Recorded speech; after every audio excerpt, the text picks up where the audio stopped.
Okay. Are we ready to rock and roll? Okay, can everybody hear me? Yep. Gotcha. Yep. Hello everyone, my name's Christina Munoz from Down Under, and I hope you enjoyed that iconic Australian Down Under song from Men at Work. And in fact, here in Australia, the Vegemite sandwich, there is a way to have a Vegemite sandwich, okay? Now, when I first came to Australia, I did it the wrong way. I got my Vegemite sandwich and put way too much Vegemite on it, and it was disgusting, okay?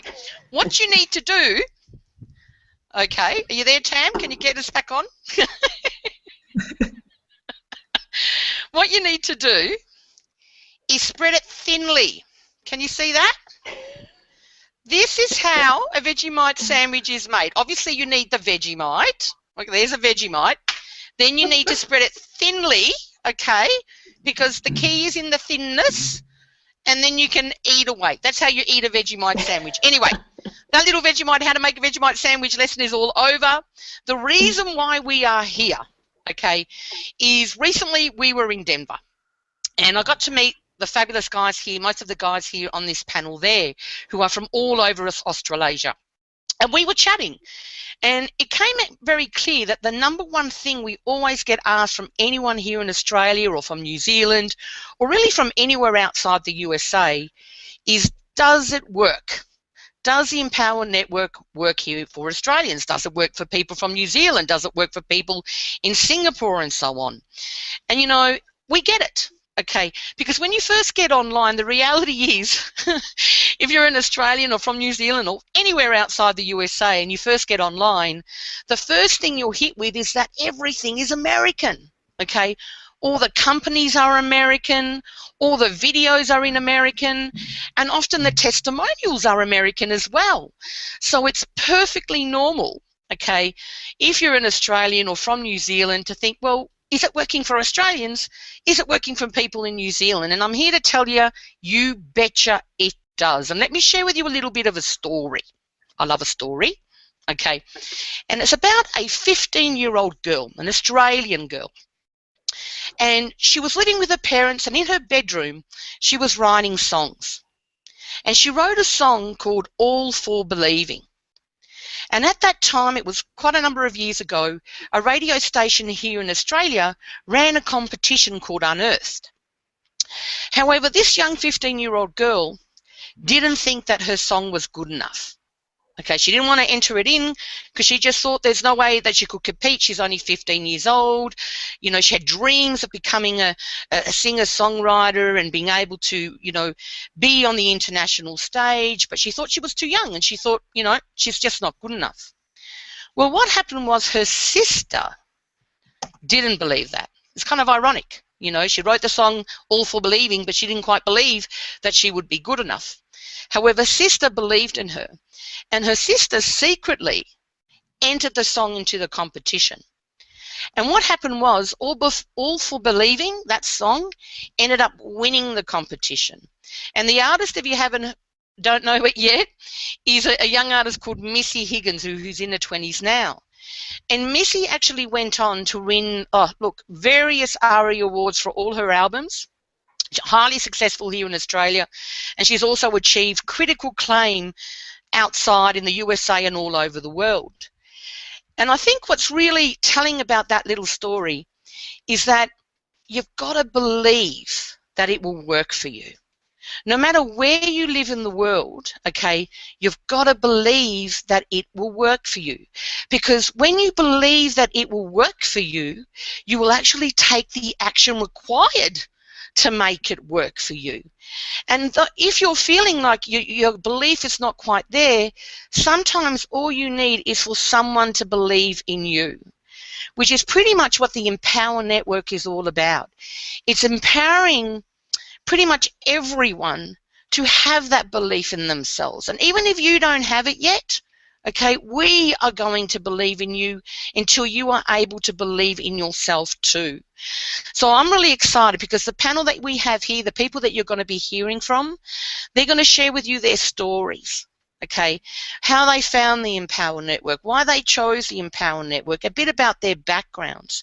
And you're going to be left by the end of the Hangout, okay, with absolutely no doubt in your mind that this can work for you too, no matter where in the world you live. You've just got to believe it will, and we will believe in you until you start believing in yourself too. So let's get the ball rolling. First, I want to introduce to you Tam Dang. Okay, Tam, I had the pleasure of meeting him in Denver. He has really the most astounding story. I'll let him explain his actual history. So Tam, you better get into it in nice detail because I think it's incredibly inspirational. And we've got Tam here because he is just doing amazing work here in Empower Network. He's here from Australia. Okay, he actually was in the top 50 affiliates in the contest recently. I'll let him explain to you what his best month and best day and all of that, what he's doing there. But he's also got an interesting background in that he used to be a dancer. Like, he was actually a highly successful street dancer in WA, and his family, he comes from a family with a very interesting background as well. So Tam, will you take over and just share your story with everybody here, please? Awesome. Thank you, Tam, Christina. are you there? Yes. Can you guys hear me? You're very welcome, my friend. Awesome. Yes, hey, I can hear you. First of all, I'd like to say hey everybody and welcome to this live hangout. I am coming to you live from my home here in Megara. And I just want to say, first of all, I'd like to, thank Christina for inviting me to be on here.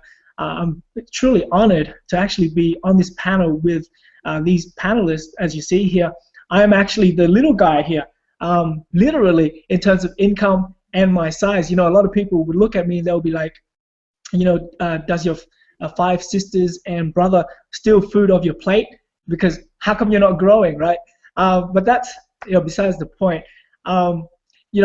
Guys, I'm really extremely honored to be on this panel. When I started Empower Network 6 months ago, right, I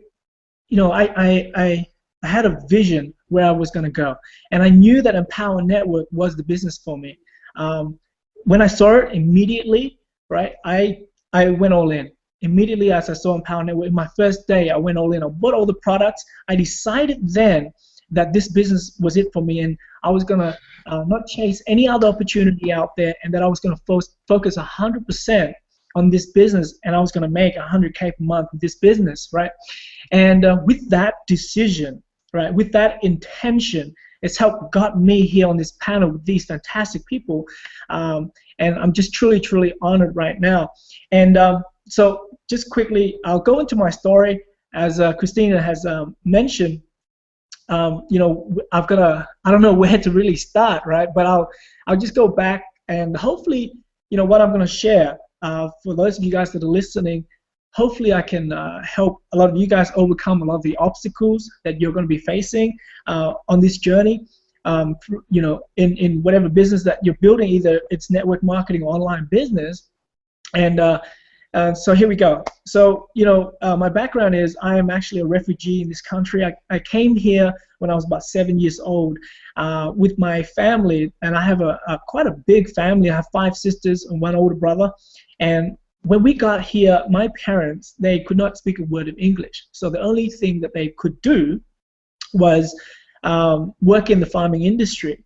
And, they go to work early, 5 a.m. in the morning, and they come back late at around 9 p.m., sometimes 10 p.m. So when I wake up, they're already gone. When they come back, I'm already asleep, right? So throughout my childhood, I had really very little to low guidance in terms of education, right? I was quite free to pretty much do whatever I want. And I remember when I was about 13 years old, coming home from school, my parents, they know that I would just, won't study, and I would just go out there and look for entertainment. And so what my mom would do is she would call me up, and she'd be like, hey, Tam, do you want to grab the car and drive to the farm and give us a hand, right? And I would do that a lot. Now, we're not going to tell anyone that. That's between me and you, because, you shouldn't really be driving when you're 13 years old. And, I did that throughout the course of my life. And during, I'm just a regular guy, right? During my high school years, because of my English was my second language. I was picked on a lot. I was an easy target. I dressed differently. I talked differently. I couldn't defend myself as verbally. So it happens, and I'm just a regular guy. And during the course of my school life, I found it very tough. But one thing that sort of saved me and helped me during my high school years was that I fell in love with dancing, specifically break dancing. And when I saw that art form, I immediately fell in love. And I want to share you this because it's going to relate to, it's going to help a lot of you guys realize and understand how come a lot of you guys aren't getting success today, right, in this business, if you've been in this business for quite a while. So when I saw this art form, it was something that really sort of intrigued me. It took me over, right? I was basically dreaming about it at night when I sleep. I would be thinking about it all throughout the day. The only thing it was on my mind, 90% of the time in my mind, I was thinking about these dance moves, right? And I did it like throughout the day, before school, during school, after school, in the nighttime. I would just dance and dance and dance, and to the point where it's like a huge obsession. I had a huge obsession with it. I would watch videos on it. I would read books on it, and I would talk to my friends about it all the time. And you see us like talking to each other, for example, in the playground, and we'll be talking about, oh man, look, I just did this move the other day. It's like, and we do these moves like this. We would actually act it out. We would be like, yeah, I did a flare to a 90, to a twist, to a windmill, and everyone's like, you can imagine people looking at us, right? And they'll be like, what the hell are they doing? But that was the obsession that we had. And no wonder, like, several years later, I was able to become one of the best break dancer in Australia. And then I was able to become, formed a group, and we were able to compete in the national championship. Okay. And our group became second, and this was in 2003. Obviously, during this time, our family business has been growing and growing in the farming industry, right? And during this time, I've always dreamt about doing something big with my life. I always had a big dream and a big vision. I didn't know what it was, but I knew that I was going to do something big. And this I always remember when when we left Vietnam when I was 3 years old, right? We came to Indonesia for 4 years, living there, growing up there, in the barracks, getting food given to us, wearing pretty much a singlet most of my life that is dirty and running around butt naked, asking for food. And if you can imagine this place, it's like Africa. Like you look around and there's no piece of pavement, right? And that was the place that I grew up remembering. And when we were able to, when we were accepted into Australia, and when I first got to Australia, right, stepping off the plane, I looked around, and it was just a beautiful view, right? I saw the big buildings, the pavement, I breathed in the atmosphere, and it was like, and the fresh environment, it was beautiful. And I looked at Australia, and I was like, there's hope. For me, I was like, now I'm able to really, I can do anything with my life here. There's nothing that can stop me. There was actually hope. And that was the exact same feeling I got after struggling so many years online when I found Empower Network. When I saw Empower Network, I was like, there's actually hope. I'm going to make a lot of money here with this business, right? So moving on, when we left Western Australia in 2000, I think it was 2005, we left Western Australia to Queensland, where I am today. We worked in our business, and in the first 2 years, we were, we lost a lot of money. We actually went in a huge debt. It was $2 million in debt, right? That 2 years, the market price was the worst 2 years in history.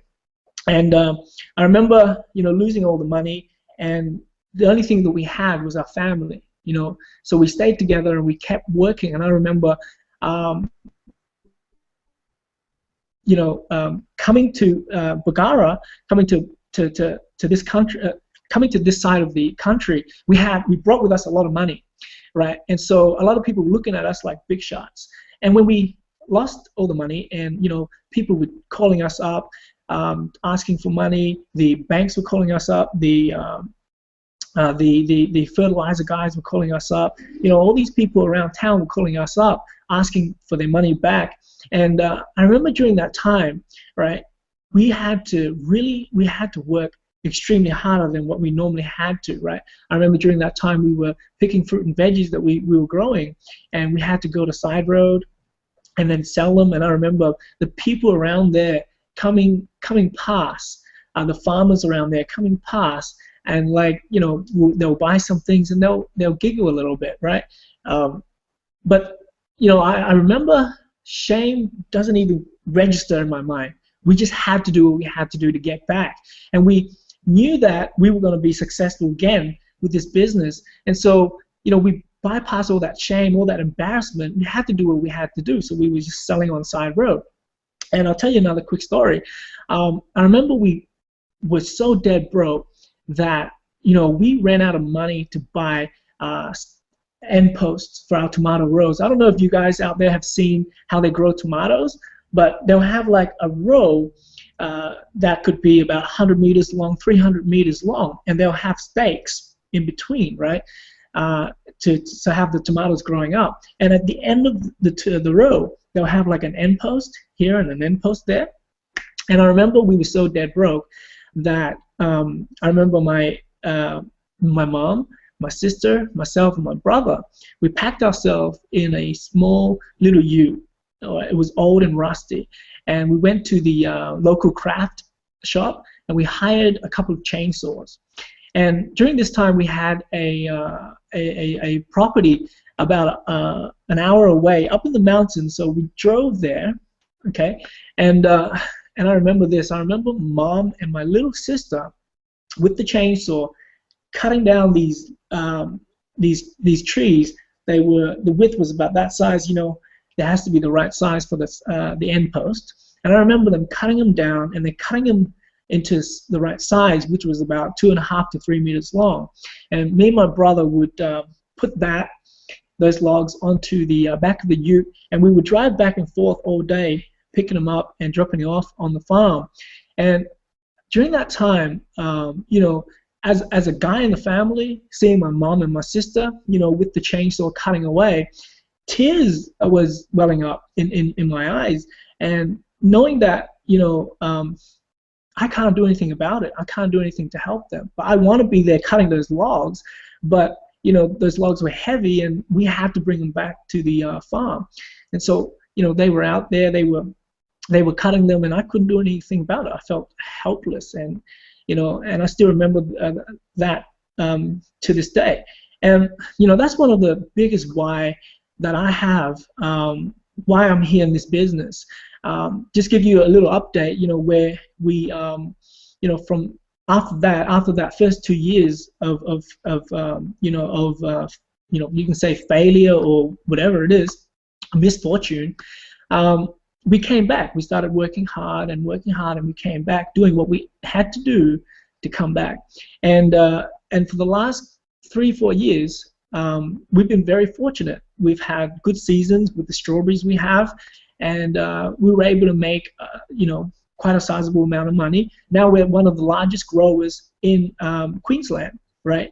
But I just want to share this quickly with you. It doesn't matter how my life has been, whether we had money or not, right? And whether we had struggle or not, right? One thing that I've always had all the way through has been a lot of love from my family. And this is one of the things, as I grew older, I realized that I actually am blessed to have, and a lot of people out there does not have. Some people might have been orphans growing up, or some people might have had their their loved one raped or whatever. You know, this thing, I don't know if it happens in Australia, but you know, you hear about it, and you know, you feel for those people. And as I grow up, as I look at my situation for the last few years, I've been fortunate to be able to work 6 months on my business. You know, I don't even have to lift a finger anymore. I have people out there that are working, and I can just manage, right? And I've been fortunate enough to work 6 months and have the other 6 months pretty much travel and learn from, you know, personal development gurus and whoever it is I choose to learn from. So I'm very, very fortunate. Now, I'm not saying this to sort of rub it in your face, but to share the fact that, you know, I'm just, I don't know, I just want to say that I'm truly, truly blessed, and this is what I want to share with everybody, right? And in our business, in our offline business, I go there, and you know, there's people working for us. It's nice, right? But the thing is this: when you're the boss, right, the people in your business, they almost bow down to you, because there is some sort of fear there that you might, you know, you might tell them to get off the property or whatever, right? So, and when they work for you, they actually, you know, they're actually providing you with a lot of wealth. But the thing is, the relationship is different. I'm a type of guy who'd love to make friends with a lot of people, okay? I just want to make friends with people, and it's really hard for me to connect with my workers, right? And so that's why I love this business, because in this business, anyone who works with me, right, is actually on par with me. And it's not like I'm the owner and they're just a worker, right? They're actually on par with me. They're actually becoming my team members, and then we can work together, right? So the key word here is, in this business, you get to work with each other, okay? Not working for, you know, each other, or people working for you. So that's what I love about this business. And moving into this business, right? Again, one of the biggest reasons is because I don't want to go back to those years where my sisters have to lift heavy watermelons, right, to pass up to, you know, another sister up on the truck. And I don't want my mom and sister have to be out there again cutting down these logs, right? So we don't want to go back there. And the reason we might have to, because we can't control the market, we can't control the weather, right? And so that's why I'm here building a business online. Here you have total control, right? Once you've got everything set up, and once you've built the core skill of becoming a truly good marketer, right? You're going to be successful whether you build an online business, a network marketing business offline, or, you know, anywhere. If you're a good marketer, right, and you build that core skill, and that's what we teach you here in Empower Network, you're going to be successful no matter what business, what industry, what profession you're in. You're going to be successful at. So, you know, within the last 6 months, I've been fortunate enough to travel to Austin, Orlando, Chicago, Miami, and recently Denver. In my first 90 days in Empower Network, I was able to make, by listening to the exact instruction, you know, what David Wood teaches inside the system, I was able to make my first 4,600 online. And as you can imagine how that would feel, right? And because I'm mentioning income here right now, there's an income link below this video. Just hit that link, go to our average earning income page, and you can see the income there. And again, guys, because I had the intention of what I want to do with this business, I just kept working hard and working hard. And you know, recently I was able to make it on the leaderboard in the competition. I was able to be ranked top 50 in Empower Network. And then again, like in Denver, I connected with you know, a lot of marketers. Christina was one of those people, and I'll save her introduction for later, and I'll talk more about Christina later. But I'm so privileged for having her connected with me and having me on this hangout. And the reason she's done that, guys, is because I've been, you know, putting in the work. I've been taking action, and I've been just, you know, working my butt off. And Christina's seen that, and she's like, all right, we're gonna have you on this hangout. So again, I'm very honored and privileged, and I'm so glad for all of you guys to be here right now, because these guys that you see on this panel, they're going to truly show you what's possible. So with that being said, I want to pass it back to you. Yeah, Tam, I think you raised I mean, that is an incredible story, I do relate a little bit to your story because I'm an immigrant too. I actually came to Australia when I was 6 or 7, not speaking a word of English as well, from Oh, Spain. wow. So I know what it feels like to sort of come to a new country, not speak the language, not understand the culture, have to learn the language, be teased, because while everybody was having Vegemite sandwiches, I was having chorizo in my in my rolls, which smelled. So I think what's key from what you're sharing there is that your family had a real drive, from the sounds of things. They were able to literally go from rags to riches with strawberries. I think that's fabulous.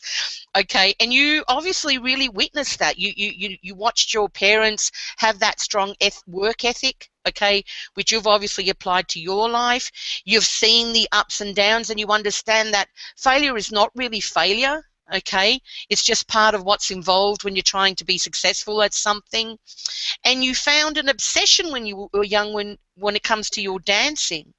And I think that's key even in what we're doing online. Like if you want to build a successful online business, the sort of things that you've done in your past that you've been successful at, anything that you've been able to achieve in your life, the mindset you've had, the way you thought is sort of what you need to bring to the table here.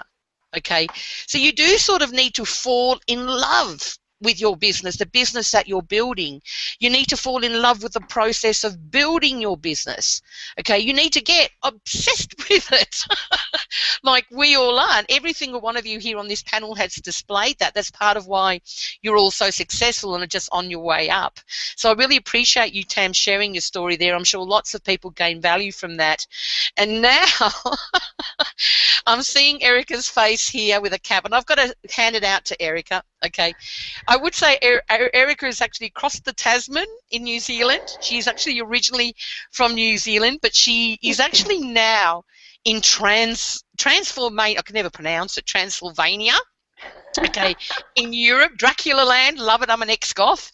And Erica, look, I've had the joy of getting to know Erica over the last year, and she holds a very, very special place in my heart. I mean, when you hear her story, she's literally come from total heartache, really, and desperation and struggle to, creating a six-figure income here online with Empower. And she now travels the world, is, I believe, probably the top income earner, New Zealand income earner in the company.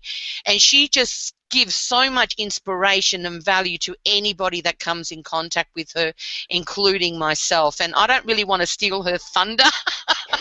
Let me introduce you to Erica. Erica, darling, please share your story, because I know what a powerful impact that will have, and your journey here with Empower as well, and what's helped you be successful here at Empower, being a New Zealander. Take it over, darling. First, thank you so much for that. I got to tell you, if you...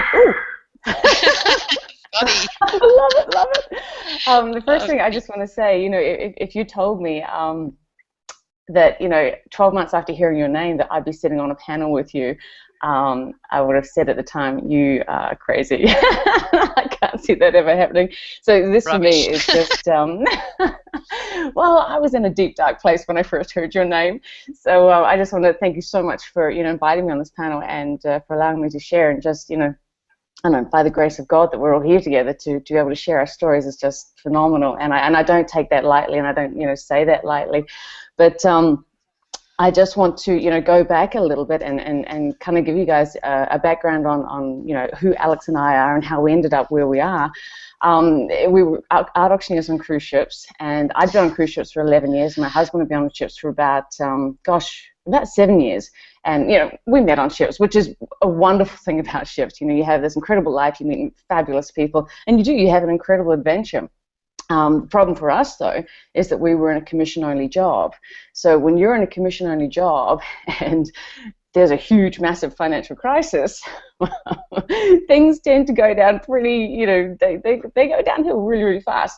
And we were selling art on cruise ships. So in 2008, everything literally just collapsed all around us. We had been living the high life. We had, been having great success at what we were doing. And then 3 years after the financial crisis, we opened up a check for $9.38, and we're like, what? That was for like a week's work, $9.38. And we're like, who can live on that? You know, and it was our breaking point. And I think, you know, for all of you listening, for you to even be at this point means you've had your own breaking point where you've looked at your life, you've looked around at what's going on, you're like, you know what, this just doesn't cut it anymore. And you're searching for more, you're searching for something better, and that's how you've ended up where you are right now. And for many of us, like for us, you know, when it came to our, you know, our online adventure, we saw some, you know, fancy pages with some big buttons, and they all said, if you press this button now, I promise you the world. You know, you're going to get traffic, you're going to get leads, you're going to get sign-ups, you're going to get rich, okay? Now, we believed that.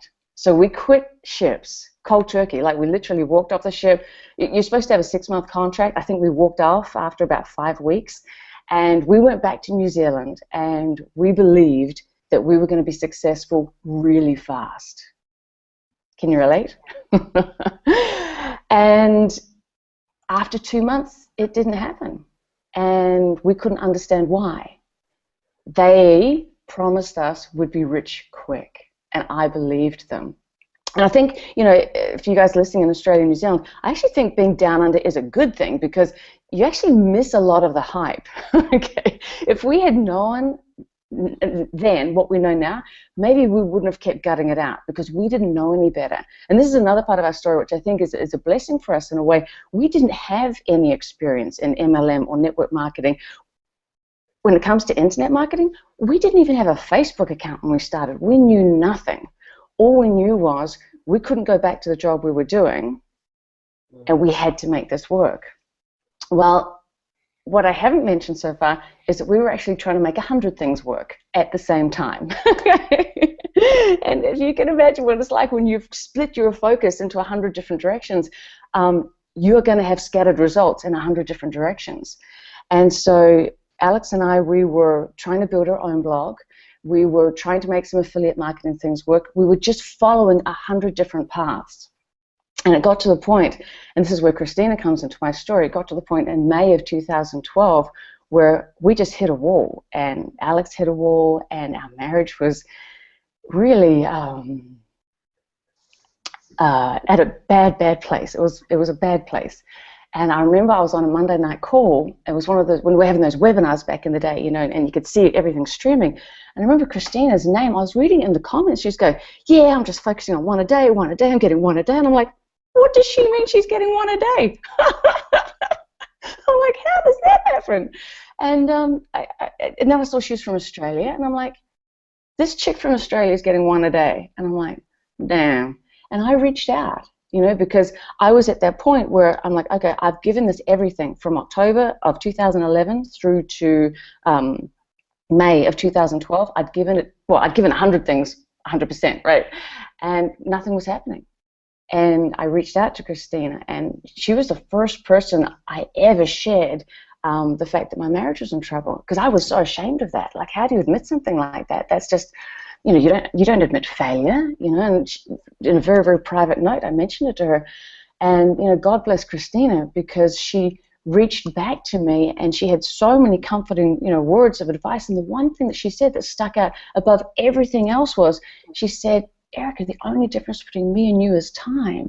And when she said that, all of a sudden, this fire got burned up inside me. I'm like, you know what, she's so right. How dare I compare myself with all of these other people? You know, then I started to listen to other people's stories, and I realized they'd been in MLM before, they'd been in direct marketing, they'd been in internet marketing, and here I was, a baby, just a little baby online, crying, like, why aren't I getting one a day, two a day? How come it's not happening for me? And I'm like, girlfriend, you ain't earned your stripes yet. That's what I realized. I hadn't earned my stripes yet. I hadn't cut the mustard. I hadn't been in the game long enough. And I made a decision when, you know, the crap hit the fan in my life, that I was going to have to just focus on one direction. And I decided to drop everything that we were doing and focus on Power Network. And the first thing I had to do was get to Atlanta, because I knew there was something in this whole get to events that stuck with me. They were saying, if you're behind your computer and you think you can build this business, forget about it. If you get to events, you'll build your business. And true story, when I downloaded my event ticket, I went down to the beach in Napier, Marine Parade, and I sat on the beach, and I was, just devastated that, my marriage was on the rocks, and things weren't working out like they promised they'd work out. And I had this ticket in my hand. It was "Don't be a wussy." And I sat on the beach and I held it up to the camera and I said, "I'm jumping on 4 planes. I'm getting to Atlanta. And don't you dare join anyone that hasn't got the guts to get on a plane and go to the other side of the world and go to an event." And you know what? It's just weird. I think I got, God, it was between 8 or 12 sign-ups before I left New Zealand. And then by the time I landed in Atlanta, it was weird. Every time I got to an airport, it was like a Wi-Fi signal. Damn, Dave and Dave, you've just signed up a new member. Like, what? And then I get to another airport. Dave and Dave, you've just signed up a new member. I'm like, what? By the time I got to Atlanta, I had about another 4 or 5 people join the business, and I'm like, okay, he said go to events and you'll get a business. I'm like, what? It's that easy? But it wasn't. It wasn't that easy. It was the fact that people could hear the fire and they could hear the conviction in my voice. When I said I'm going to Atlanta and I'm going to pick up the secrets and I'm going to make the connections, people understood my fire, and then they started to believe in me. And that event in Atlanta turned my life around. 4 months later, income disclosure coming up. 4 months later, we had our first $10,000 month. We made $11,596 in October of 2012. Results vary. Hit the income disclosure link below this video to see average earnings. You watching right now, darling, you're not average. If you're on this call, you're not average, okay? None of us on this panel are average. No one who goes after their dreams is average. And I knew that my why was strong enough to make me cry. I was given an ultimatum by a lot of people around me. You quit this foolishness, you go and get a real job, or you go back to ships. Well, you know what? They say, your why has to make you cry. I developed an autoimmune disease, which I believe I brought on because I desperately did not want to go back to ships. And because I developed this autoimmune disease, I couldn't even pass my medical, even if I wanted to go back to ships, which I did not. So the power of the mind, guys, be very careful. I developed a disease that prevented me from going back to the job that I didn't want to go back to. That's scary. Okay, so be very careful what you put up here. And my only other alternative was, if this didn't work, was I had to go and get a minimum wage job because I had no qualifications. The only thing I know how to do is sell and bus tables. That's my experience. That's my total experience. Selling, I think, is one of the best skills one can have. Develop that skill. And so I wasn't going to go and bus tables. That was not for me. So I gutted it out. And you know what? This whole thing about can you make it in New Zealand or make it in Australia, I have one word for you guys.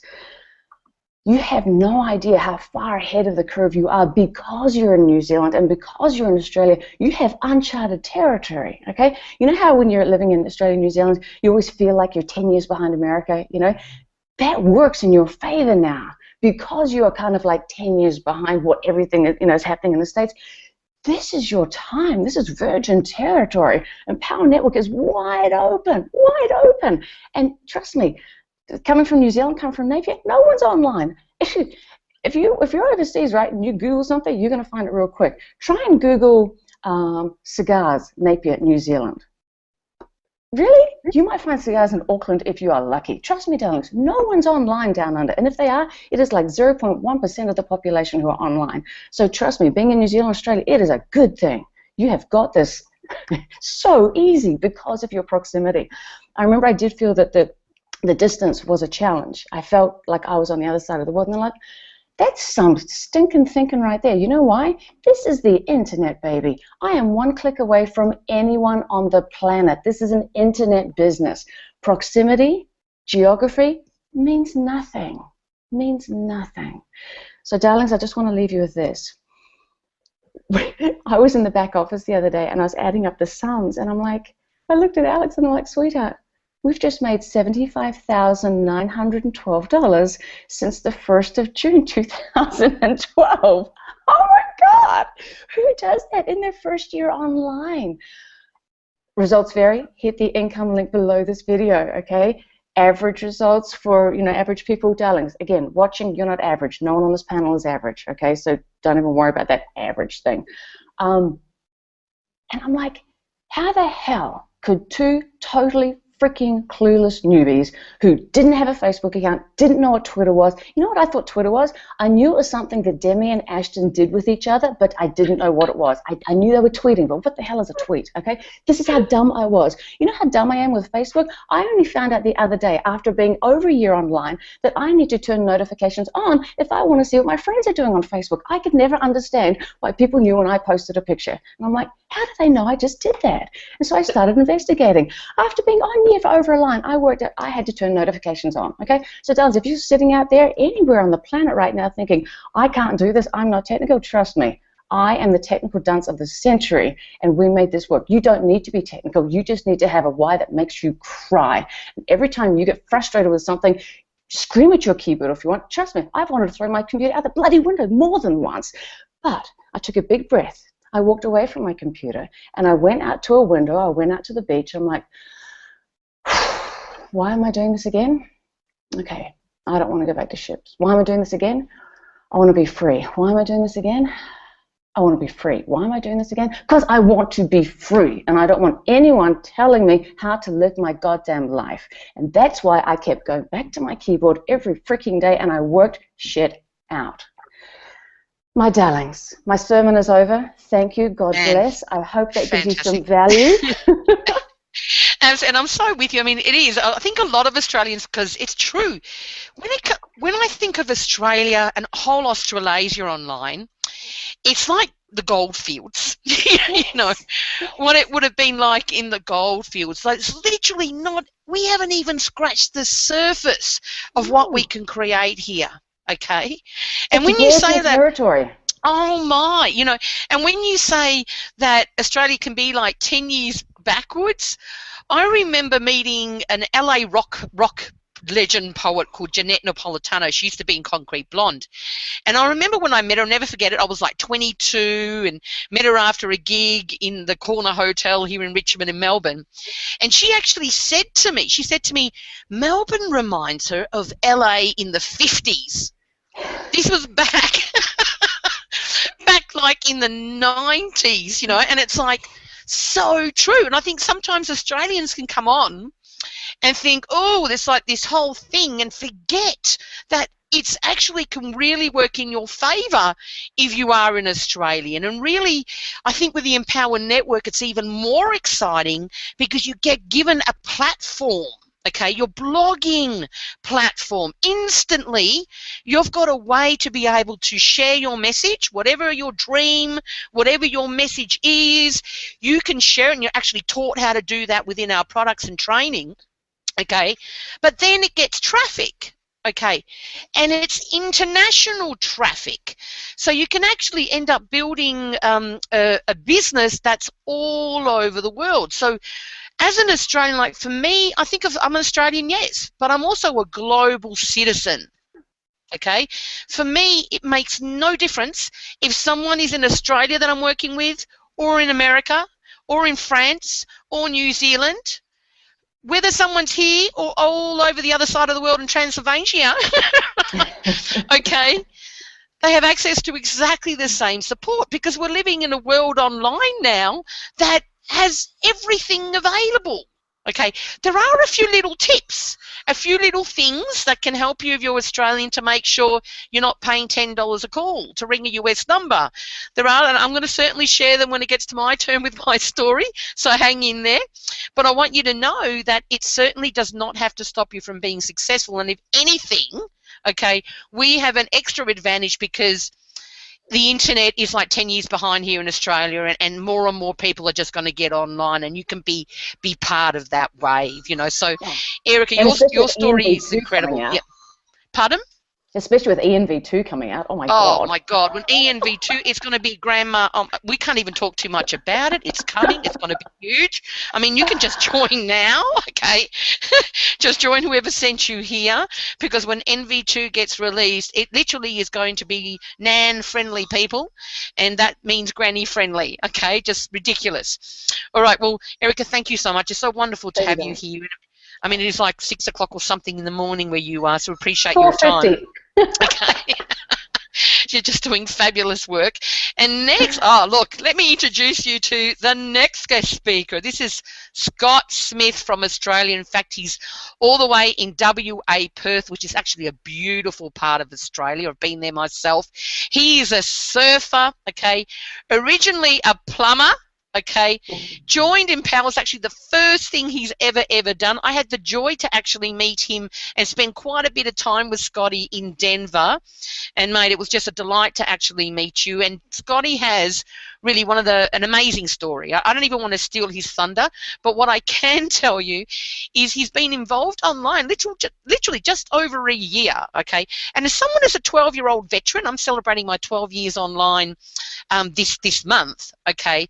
I have never heard of you newbies breaking through the 10K per month or making $100,000 their first year ever. Okay, it just never happened.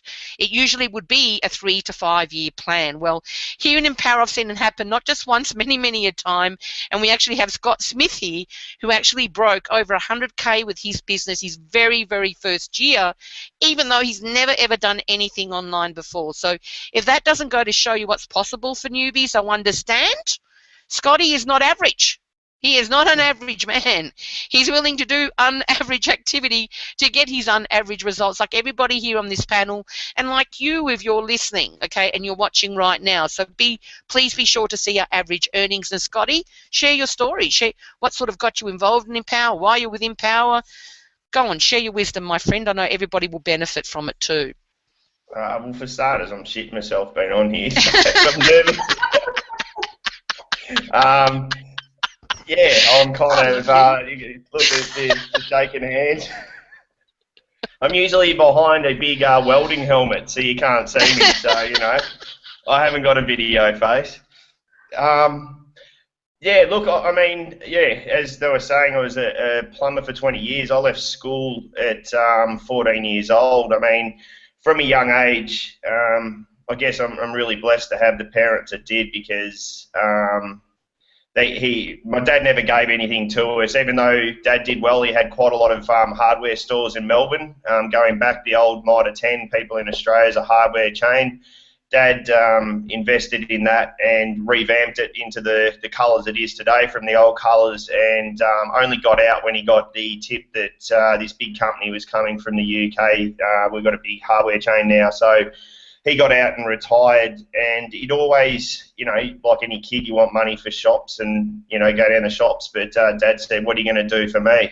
And for, you know, since I was 9 years old, he went down to the news agents or the paper shop and got me a job delivering papers. And, you know, from 6, 7 years old, I was read, you know, we had our kiddie story books and all that, but I was read Think and Grow Rich from Napoleon Hill, and things like that from a young age. So I'm very lucky to have an awesome dad and mum that, you know, used to jump up and down in the supermarket because you didn't get your lollies, but he was like, well, I've worked for it, what are you going to do for me? So from 9 years old, I did a paper round until I was 11, and I'm grumbling, walking around the house, swearing and cussing, and Dad's, you know, what's going on? And he said, I said to him, I feel like I've been exploited.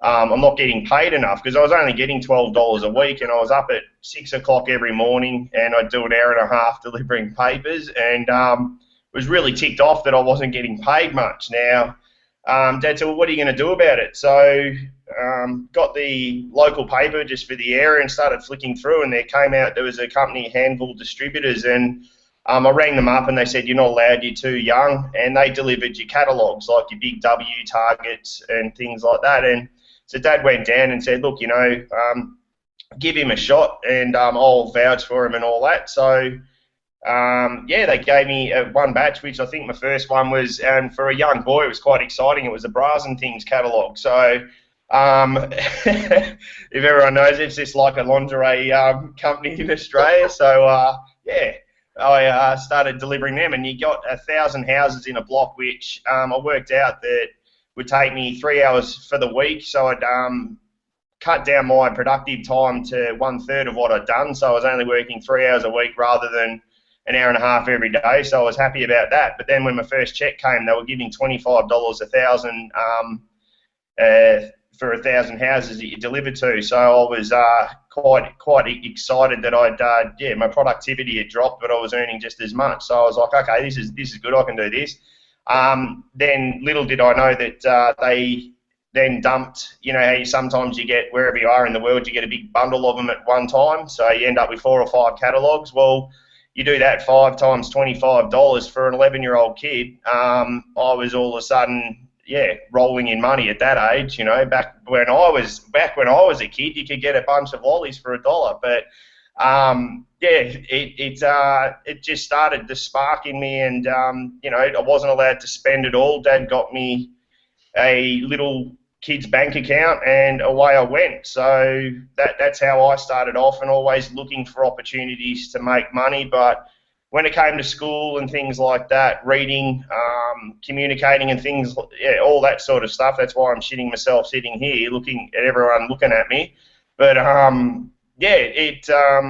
never was good at anything to do with writing or concentrating, because a lot of you know that my nickname is, I've been given that by one of the guys in Singapore last year that I met, Curtis Broom, through Dave and Dave. He nicknamed me the 7-figure surfer, because while everyone else was busy studying, I was looking outside the window in Melbourne. I grew up in Melbourne, working out which way the wind was blowing to see if it was offshore, and sure enough, if it was blowing from the north, I was gone. I'd jump out the window and run down and get Dad begging to take me down surfing, because from 4 years old, Dad had surfed. He was one of the first pioneers to surf Bells Beach. So from a young age, I was in my diapers running up and down the beach surfing. So the teachers at school were never really interested in helping me, and from a young age, like, if you've all read Napoleon Hill, if you haven't, I recommend it. If not, jump on YouTube. You can. He does his talk. Basically, question everything. If you're not sure on something, ask the questions. And teachers don't like that. If you ask them over and over again, why? So, always inquisitive, always things like that. But a few of them did say at about 13 years old, look, you're not going to be anything your whole life. You're too infatuated with surfing. You're not interested. You're not basically not smart enough. So I sort of was like, well, who are you to effing tell me that, I'm not interested? And, he said, well, one of them said, you're either going to be a pro surfer or you're going to be on the unemployment down the coast surfing. And I sort of sat there and I went, it's kind of not a bad option. But, I didn't want to have no money. And I've seen my dad work from nothing, had, nothing, and became a self-made success story. And, so at 14 years old, I was just really sick of being told that I was going to be nothing my whole life. That, and education-wise, I couldn't read properly. I couldn't maths. I can't even work out a frigging calculator still. But the thing was that I just went, stuff this. And my brother was working for a mechanical air conditioning company, so I got an apprenticeship just after I was in Australia at the time. You could start work full-time at 14. So away I went, and from 14 to 18 I was an apprentice and travelling the world surfing. I used to get product sponsorship and all that from Quicksilver. So I used to travel the world in the junior comps and, just doing my plumbing, got qualified at 18 and started, saved up a lot of money. Now you can think of a kid that wasn't allowed to spend his money, been saving up since he was 11 years old. I bought my first house just after I turned 18 and everything was looking great and surfing the world, looking at signing a contract, coming up to 21 years old, and then got the worst news someone could pretty much get, and got told that I didn't get told the whole extent, but I'd been diagnosed with leukemia.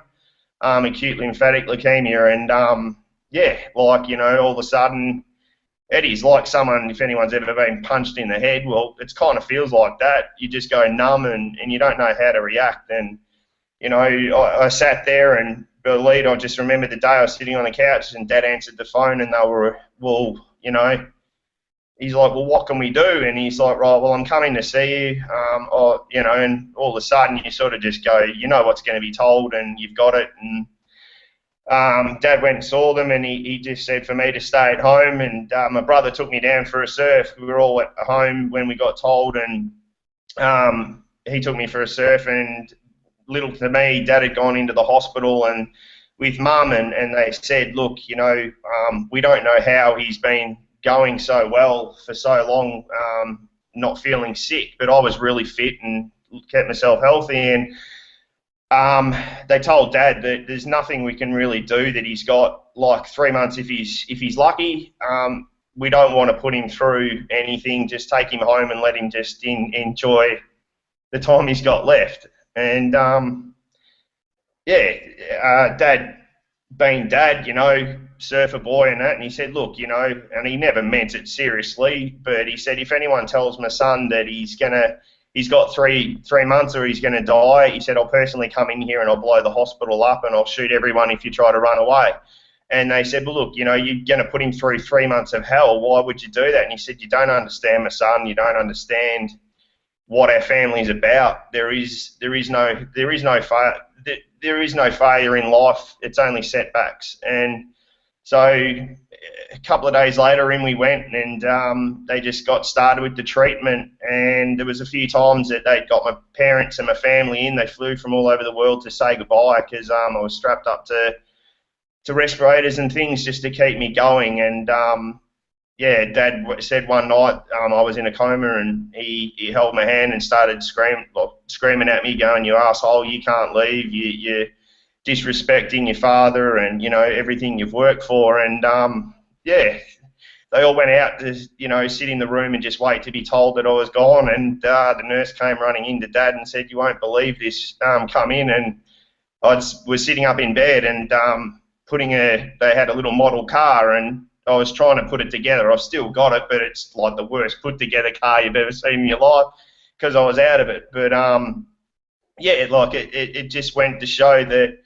there was 12 other guys who started at the same time. Some were not as, I was the worst case diagnosed, and I'm still in the medical books in Australia as a scratch on the head really how I pulled it off, but I'm the only one left standing, and I put it all down to it didn't matter what happened or what Dad did. Dad had all the surfing magazines send me subscriptions. I had Kelly Slater. I had all my friends come in to visit me, and I never once for a second, all I could see was, okay, I've got 3.5 years. Well, they told me 2.5 years of treatment, and in their heads they're like, well, this is just cruel. And okay, cool. So I can go surfing after I'm done. And that's when the oncologist realised that, holy shit, this kid's all I really saw was the end result, that I didn't care what I had to do. It was only 2.5 years out of my life, ended up being 3.5, but I saw the end result of me being back in the water. And if you can just envision the end result, it doesn't matter how the fuck you get there. Excuse my language, sorry, you're dealing with the plumber.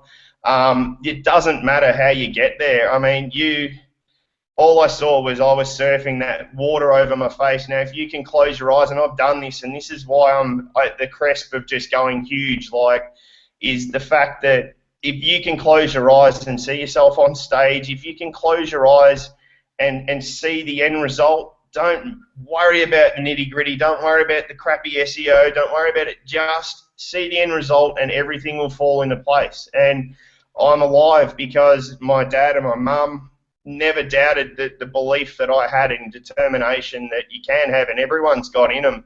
And no matter what the setback is, you'll have bad days. I still have bad days where I just, life can be hard, And after being better and with leukemia, I jumped on a plane and moved up to Queensland and just surfed non-stop. I missed my window to be a pro surfer, but at the end of the day, it put me on a path that every little setback puts you where you're meant to be going, and if you're not heading in the right direction, that's what setbacks are for. So,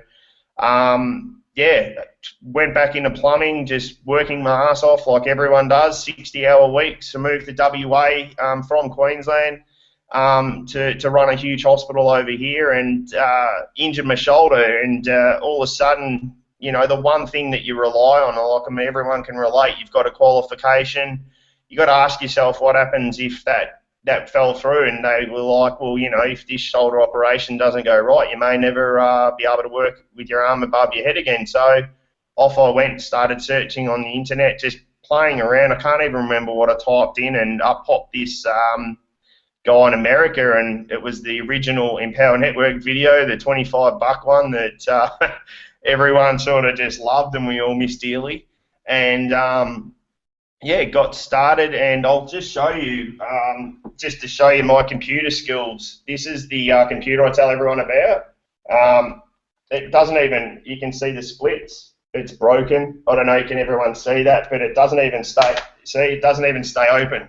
Like, it's an old Asus. I got a hand-me-down, and I never even, like Alex, I never had, I had a Facebook and Skype, and that was pretty much it. And this is no word of a lie. It was about 3 or 4 weeks into working in Empower Network, which tomorrow is actually ticks over a year for me, the 16th of August. And someone said, oh, can you forward me the email? And I was like, what do you mean? And they're like, can you forward me the email you just got? And I'm like, yeah, I don't get it. I'll send you the email, yeah? And they're like, no, you can forward it. And I'm like, oh, well, yeah, okay. So all I used to do is I'd get an email, I'd copy and paste it, and then hit new email, and then paste it and send it.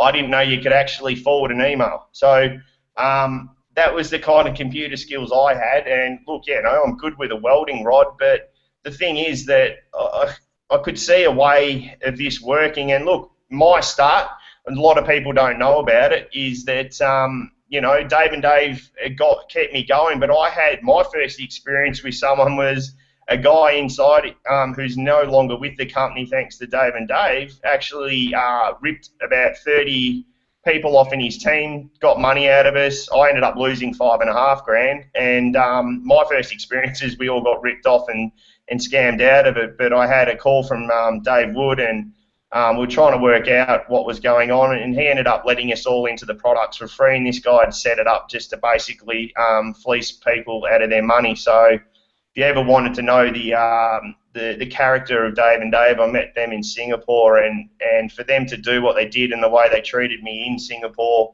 was like, you know, I'd known them since we were 6 years old. But my first experience of even online was a bad one, but I could just see the sincerity in their eyes that, you know, I met them in Singapore, and I met Erica in San Diego, and I was just wandering around like a lost puppy, and she came, you know, heard my accent, and she said, oh, come and sit with us. And, you know, I'd only been in a few weeks, and I got to the top 100. Now, the way I did it was, you know, taboo with this company, but one of the guys mentioned in the inner circle, that's my favourite product, is you just listen to them and you pick up little bits and you make notes. Like, I've made notes with everyone that everyone said, little bits, and that reminds you of stuff. And picked up the audio of Dave Wood talking about the guy handing out hooker cards or stripper cards in Vegas. So I heard a little thing about phone leads. So I started searching online and couldn't work it out, and I found some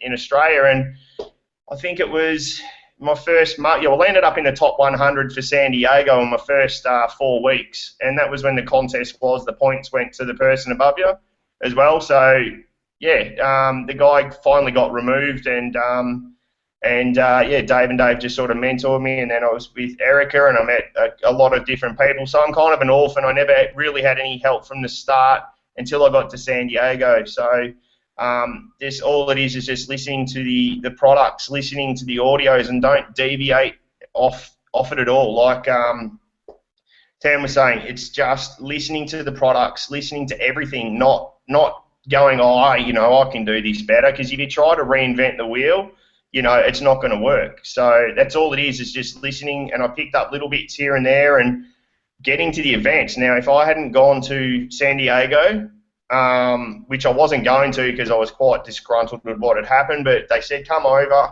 If I hadn't gone there, I wouldn't have met the guys in Singapore, and I wouldn't have been invited to Singapore, where I wouldn't have ended up just being, you know, being given the VIP treatment from the Daves, and meeting the people I met there. And now, because of all these meetings and all that sort of stuff, is where I am today, from nothing. Now, yeah, as we said, my earnings aren't average, but I mean, I don't know still how it worked, and I still, just before this, was starting to worry that I couldn't even get Google Plus to work. So, you know, it just tipped over 100 and I think 100 and something grand, but it's just, let's say 100 grand round figure, but just sticking to the program. Don't try to just listen to the products, and if you're like, in the circle, if you're not listening to one a day, then you're cheating yourself. If you're not blogging for the first 90 days once a day, you're cheating yourself. If you're not doing videos, even if it's not a view of it, it's just you talking with, I don't know, the surf in the background, you're cheating yourself. The 8 core commitments, they're there for a reason, and a lot of people, especially in my team, will go, did you listen to an audio today? They go, which one?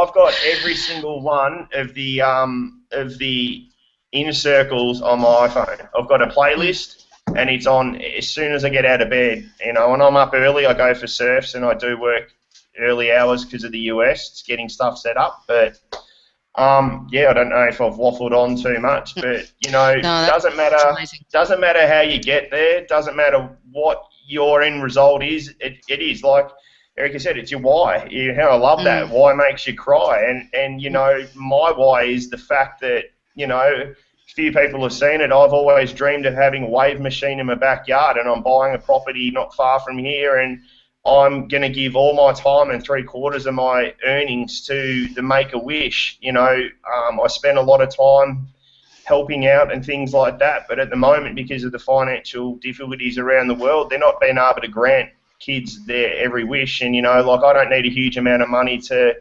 survive, and these kids need to have a bit of happiness inside their lives while they battle hard.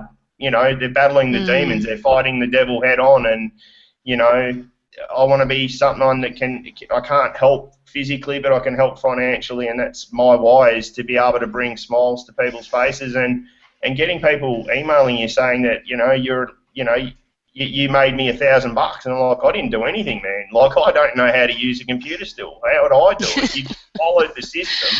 Yeah. And don't change anything. Get all the products. Get them all, and don't go from one. This is the big trick. Don't go from one to the other watching all of them. If you want to be good at blogging, watch the sections of each product in the blogging, and it all comes together. If you want to be good at copyright, then go through and listen to the audios that are copywriting. A good one, take notes, everyone. January 2012, thanks to Erica, she told me this one. David Wood's, David Sharp's audio on copyright. Now, if you haven't listened to that yet, it's in January 2012. It says the Inner Circle. Yeah, the Inner Circle, sorry. David Sharp's audio. That changed everything for me. So, and the hypnotic language is brilliant too. The hypnotic language, because I've been going through that one. That was before that. I think it was in October last year. Brilliant. Yeah. That's it. Yeah, so if you want to do blogging, you go through each product and follow the blogging videos. Don't go from the blogging to the copyright to this to that, because you're just going to go over it. And with the SEO, one thing Dave Sharp said to me, he put my arm around me walking down through Singapore shots, and he said, mate, the one thing is that people struggle with, and all of a sudden, like me, if I spent all my time worrying about the coding and HTML of SEO, you'd go nuts. Forget all that and just learn how to write good copy. That's it. That's all. And everything else falls in place. So if you've got your why, if you've got your end result, forget how you're getting there. It'll happen. Oh, fantastic, Scott. I mean, that is such brilliant advice, because, it was funny because just yesterday I asked, well, what exactly do you do with the Empower Network? Like, if you were to put it down into just one little sentence, what is it that we do? What do you do every day? And realised that if I had to really nail it down to just one little sentence, I'd say, all I do is create content and share it. Yes, get people in the video. Exactly. All we do is create content. What's create content? It could be a blog post, shoot a video, You could be writing an article that you put on your blog or whatever it may be. It's just some sort of content. And Scott, you saying that, to avoid the overwhelm and not to try and focus on mastering everything all at once, because that's just totally impossible, and just to focus on one thing at a time is key. And I think that's what also sets the Empower Network apart when it comes to its training, is with the 8 core commitments. Like, if you haven't joined us yet, when you join, okay, you're going to be exposed to 8 fast start lessons. And those fast start lessons that you'll go through basically have the secret of what it takes to create a 6-7 figure income online, if you do them every day, or if you follow the principles that are there. And then our products, I mean, usually you join a company, you might be given a little bit of marketing information or what have you, okay, but then if you want to learn how to market or want to have access to, you know, the personal development, which is so key. Everybody here on this panel, anybody succeeding at anything, invests in their personal growth, okay, listens to audio daily, reads daily, attends seminars, goes to live events, okay. You'd often have to spend literally hundreds if not thousands of dollars buying that education on top however many thousands of dollars you had to invest to start the business. Whereas the Empower Network has literally everything under one roof, okay? Just all under one roof, with literally training by those that are making it happen online now. So we can have people that come in as a customer, already have a business, be it offline or online, and they use the education in our products to help them be more successful doing what they're doing, okay? Okay, that's going to use it just purely for that purpose. But we have others, of course, use the information to help them be successful as they build their Empower Network business. So the key is to take it step by step. So you've got, like, that's what the 15K formula is all about. It literally has step by step what to learn first and what to go through. I mean, the first 5 videos in that walk you through how to get results for free. It teaches you how to get clarity on your why. Because when Erica said, if your why doesn't make you cry, well, if your why doesn't make you cry, then your why is not big enough. Okay? That's why your why needs to make you cry. But a lot of people don't. They might, I wouldn't mind making some extra money. Okay? Oh, I wouldn't mind trying one of these things because I'd like to pay the car bill. But no offense, that's not going to make you cry, okay? You know, that's not a deep enough why. But if you ask, well, why? What will that do for you? If you go through, if you're already in Empower and you go into lesson 1 in your 15K formula and you take the time to let David walk you through how to create an intent, how to get clarity, and how to create a 90-day plan, you are going to be able to discover the why that makes you cry, which is big enough. Because once you have that why, okay, and like Scott was saying earlier, that you've got to imagine it. Okay, the reason really, like Scott, it's an incredible story, what you've gone through, what you've overcome in your life. It just shows the power of imagination as well, of how what you can imagine, even though it seems impossible, really. What should have, you know, medicals, look, really the power of words is so much. You can use words for such great good. You can use words to destroy people, frankly. Okay, and I'm a bit with your father, Scott. I don't want anyone telling my kids or anyone I care about that they can't do anything, or they can't do that, or this is going to happen to them negative, or this is going to happen to them negative at all. Because what you say to yourself and what you believe and what you imagine is what you're going to bring into your life.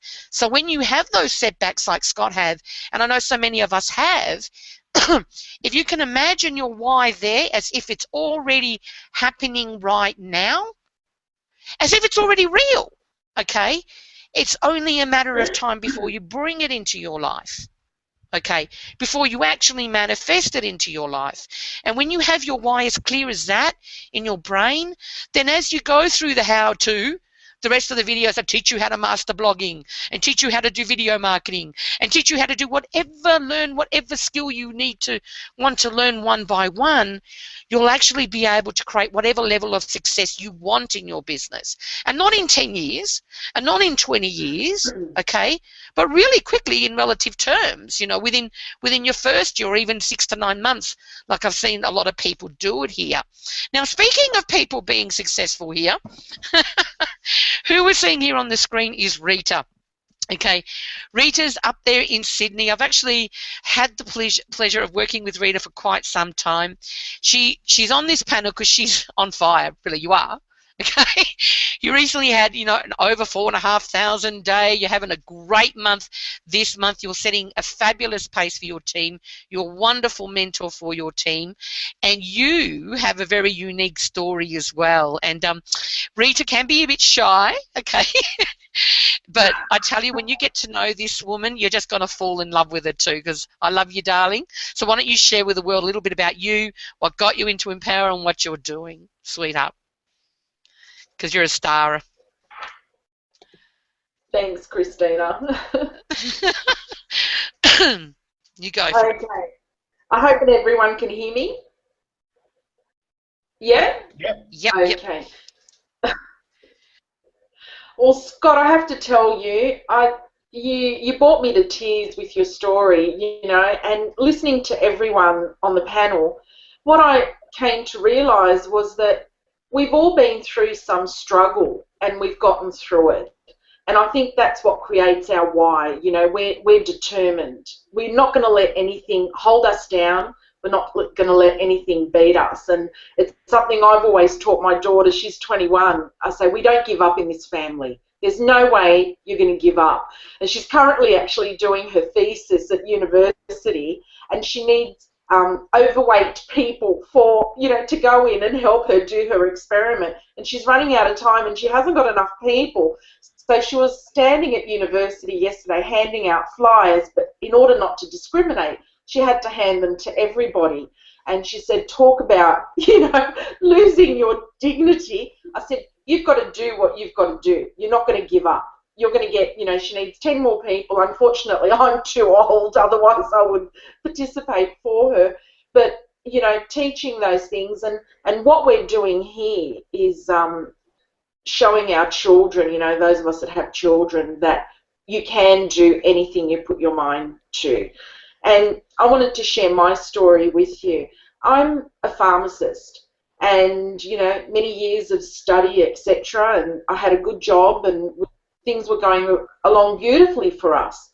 And in 1992, after my daughter was born, she was 10 weeks old, I crushed a disc in my spine.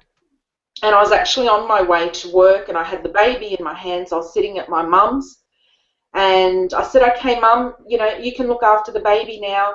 I'm off to work. And I stood up from the couch, and I felt something going my back. And I just stood there holding the baby, and I said, Mum, grab the baby. And, she didn't know what it had. She just looked at me and said, what? What are you talking about? Put it down. I said, no, come and grab the baby. And it's amazing, a mother will never do anything to harm her child, and I stood there in excruciating pain. She grabbed the baby, and I fell to the floor. And I was on the floor for 5 days. I could not move. I could not move. I could barely even move my head. And that was the lowest point in my life. I couldn't see beyond that point in my life. After 5 days, I got up, ended up in bed. The years after that were shocking. They were terrible, not only because of the bad pain, but here we are. We lost, one significant income. We had a new baby. We had medical bills. I was having physio 2-3 times a week, and that's not cheap. And your health fund cuts out after a while.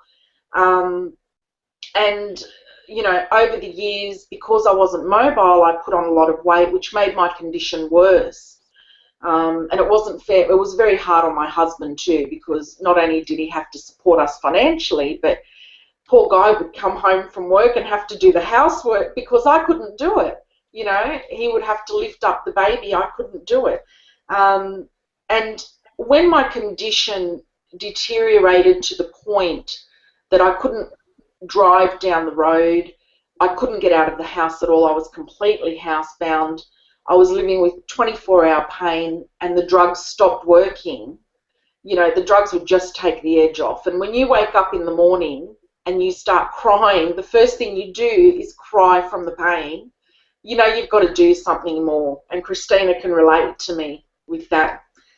I went and saw the surgeons in 98. And the doctor said to me, the disc fragments have moved so much that I had an MRI done on my back. If you don't have surgery immediately, you are high risk of being paralysed from the waist down. The fragments were pushing the spinal cord that much that there was hardly anything getting through. I was so scared to have spinal surgery. I was so scared. But I had no option. I had to do it, you know. When they say, you're going to be paralysed, you're going to be in a wheelchair, I thought, oh gosh, you know, no way. They got me in the next week. I didn't have time to think about it. It was less than a week. I saw them Thursday, Friday, Tuesday I was having surgery. And the surgery was, you know, it was partially successful. I'm not in that 24/7 pain that I was before. However, it has left my left leg numb to a certain degree. I have to be careful. I can't overdo it. You know, I can't go and do gardening or anything like that. I can't vacuum. You know, I haven't vacuumed or changed sheets for 21 years. God love my husband. Me too, sweetie. But yeah, you just can't. You can't take the risks with doing things like that. And there was no way I could go back to work. It soon hit home. You cannot work as a pharmacist because we stand behind a computer all day long. It's an 8-hour job where you're standing in front of a computer and walking around the shop. So I needed to do something else. There was no way that I could continue on this path. I needed to do something else. So what did I do? I did what a lot of people do, and I hopped onto Google and looked for, you know, make money from home. And I did this with no internet skills, believe me. All I could do was search a recipe, you know, work from home business, etc. And I found something in the wellness industry which I thought was pretty good. You know, they had good products, etc. And I could do it completely from home. So I went forward with it because, you know, as a young family, my daughter was only 10 at the time, we still wanted to do things in life. Our dream was to build a beautiful home. I wanted to put her in private schools. I wanted the piano. I wanted all those things. I still wanted everything, and I was going to find a way to do it. And after working for hours and hours a day for years with this company, I sponsored hundreds of people. I lost count of how many hundreds of people I brought into the company. I looked, and working 8 hours a day, sometimes up to 11 o'clock at night on the phone, I looked at my check and it was like $2,000 a month for all that effort. I couldn't believe it. I thought, no, there's got to be a better way. There's got to be a better way. My computer skills were a little bit better at this point, but still not good. I mean, we used to get our business reports sent to us via email. This is how bad I was, and I'm not that much better now. But we used to get our business reports sent via email as an attachment, and I opened it up, and the writing was really little. I couldn't see it. And I thought, oh, this is no good. So I emailed them back, and I said, can you resend that business report but make the writing bigger? And I told someone in my team, and he said, oh my gosh, you didn't email that to them, did you? This is one of my downline, you know, Terry. And I said, yeah. He said, oh, you just have to zoom it. And I went, oh, how do you do that? He said, oh, I can hear them laughing at you. He goes, I can hear head office laughing at you. I said, I don't care. I don't care. That's something new I've learned, you know. But that goes to show you don't have to be an internet guru. And even to this day, I mean, you know, I've learned some things, but my skills are still limited. But I knew there had to be a better way. You know, you shouldn't have to work 8 hours a day on the phone continuously.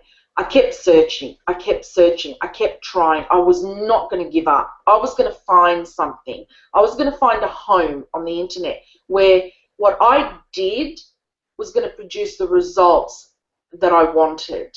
And through the years, I tried many different things. A lot of them made money for me. A lot of them didn't. You know, I don't think there's many people online that are successful that have not lost some money along the way. It's a learning curve. And in my searches, you know, I came across Christina, and I rang her up, and we instantly connected. And we have, both of us have shocking backs, and we shared our stories.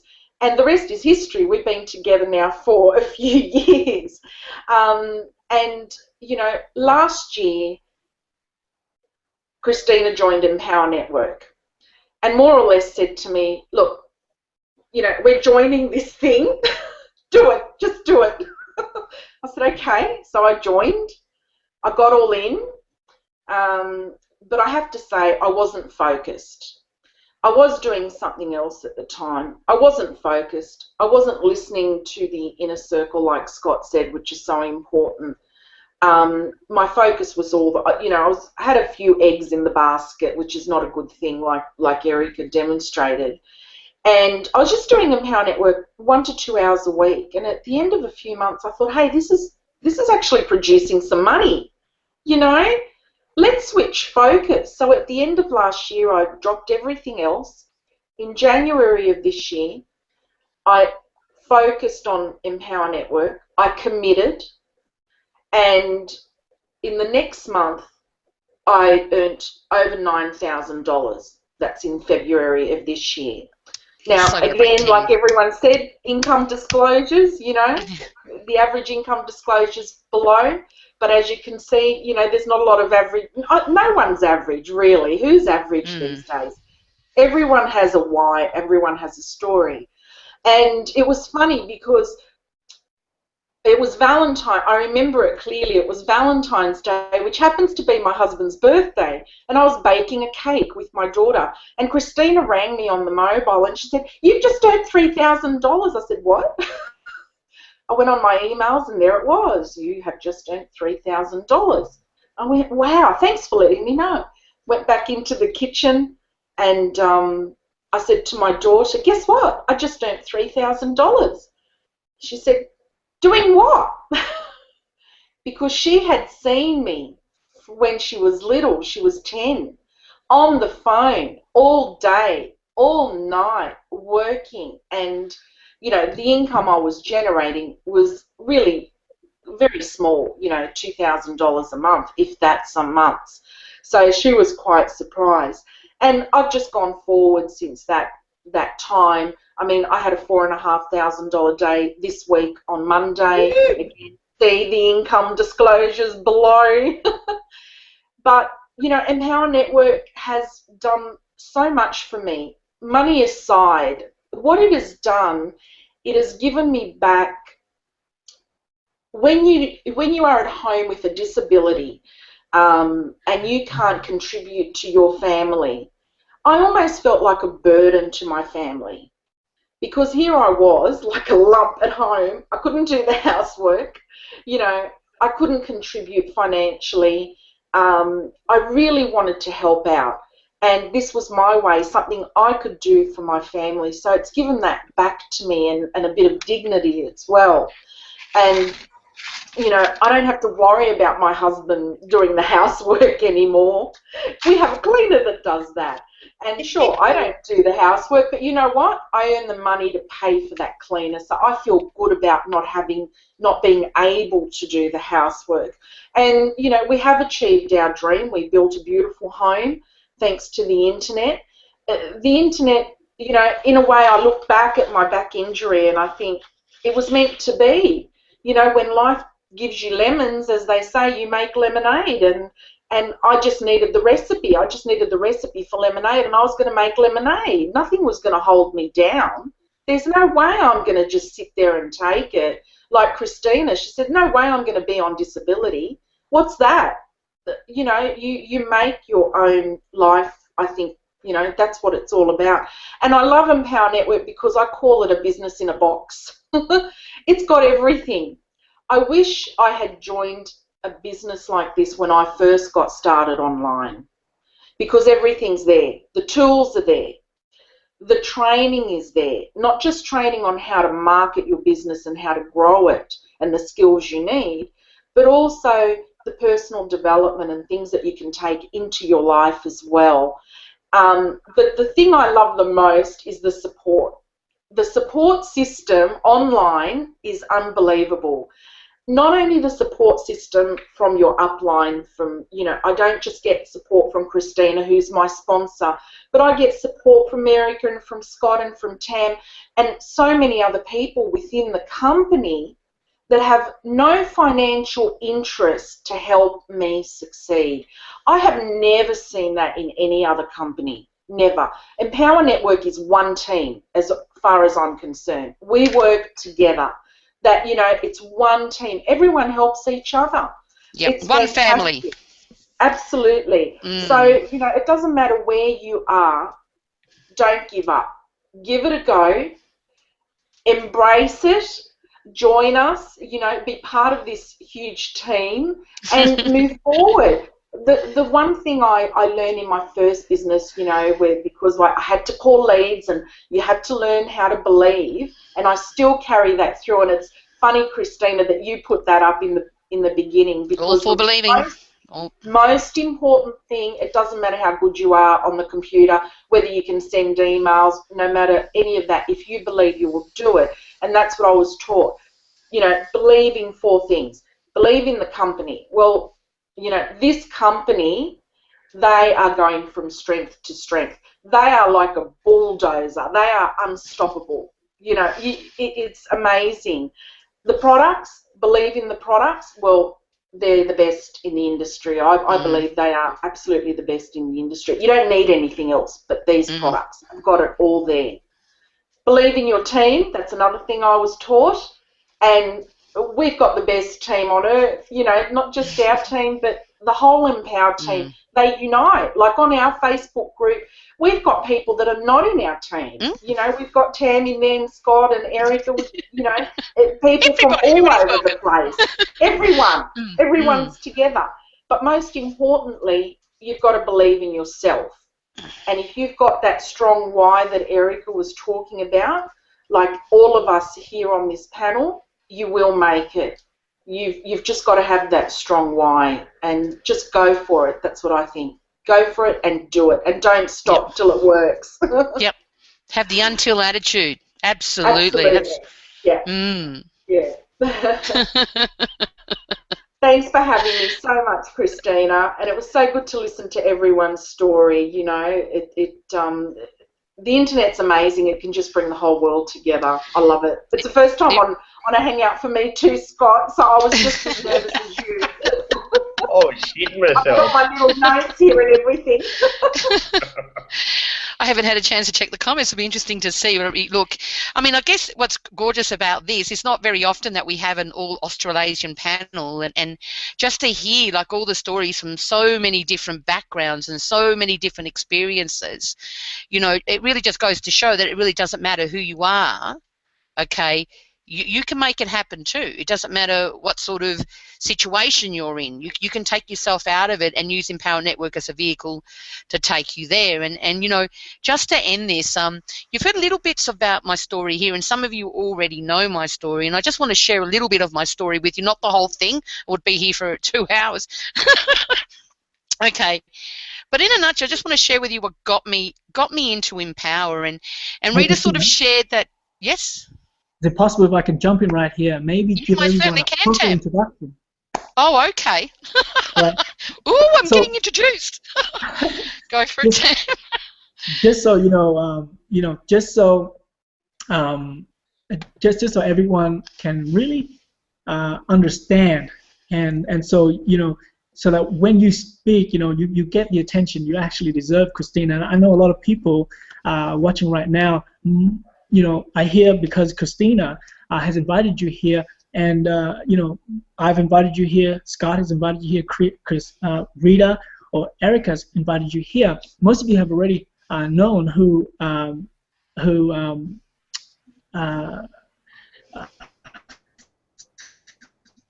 just going blank. Christina, I mean, I'm just like Scott. I'm getting this nerves, right? But let's just say that this nerve is not a nerve. It's excitement, really. It's excitement, and I'm just getting ready to introduce Christina. That's why I'm so excited, because when I joined Empower, my first event was Austin, right? And I went there, and I didn't know anybody there, right? And I'm just a new guy, and I see people, chatting away in their corner. Those people chatting away in their corner, and everyone's just like loud and rah. And I'm just a guy just walking into a place, that is unknown to me.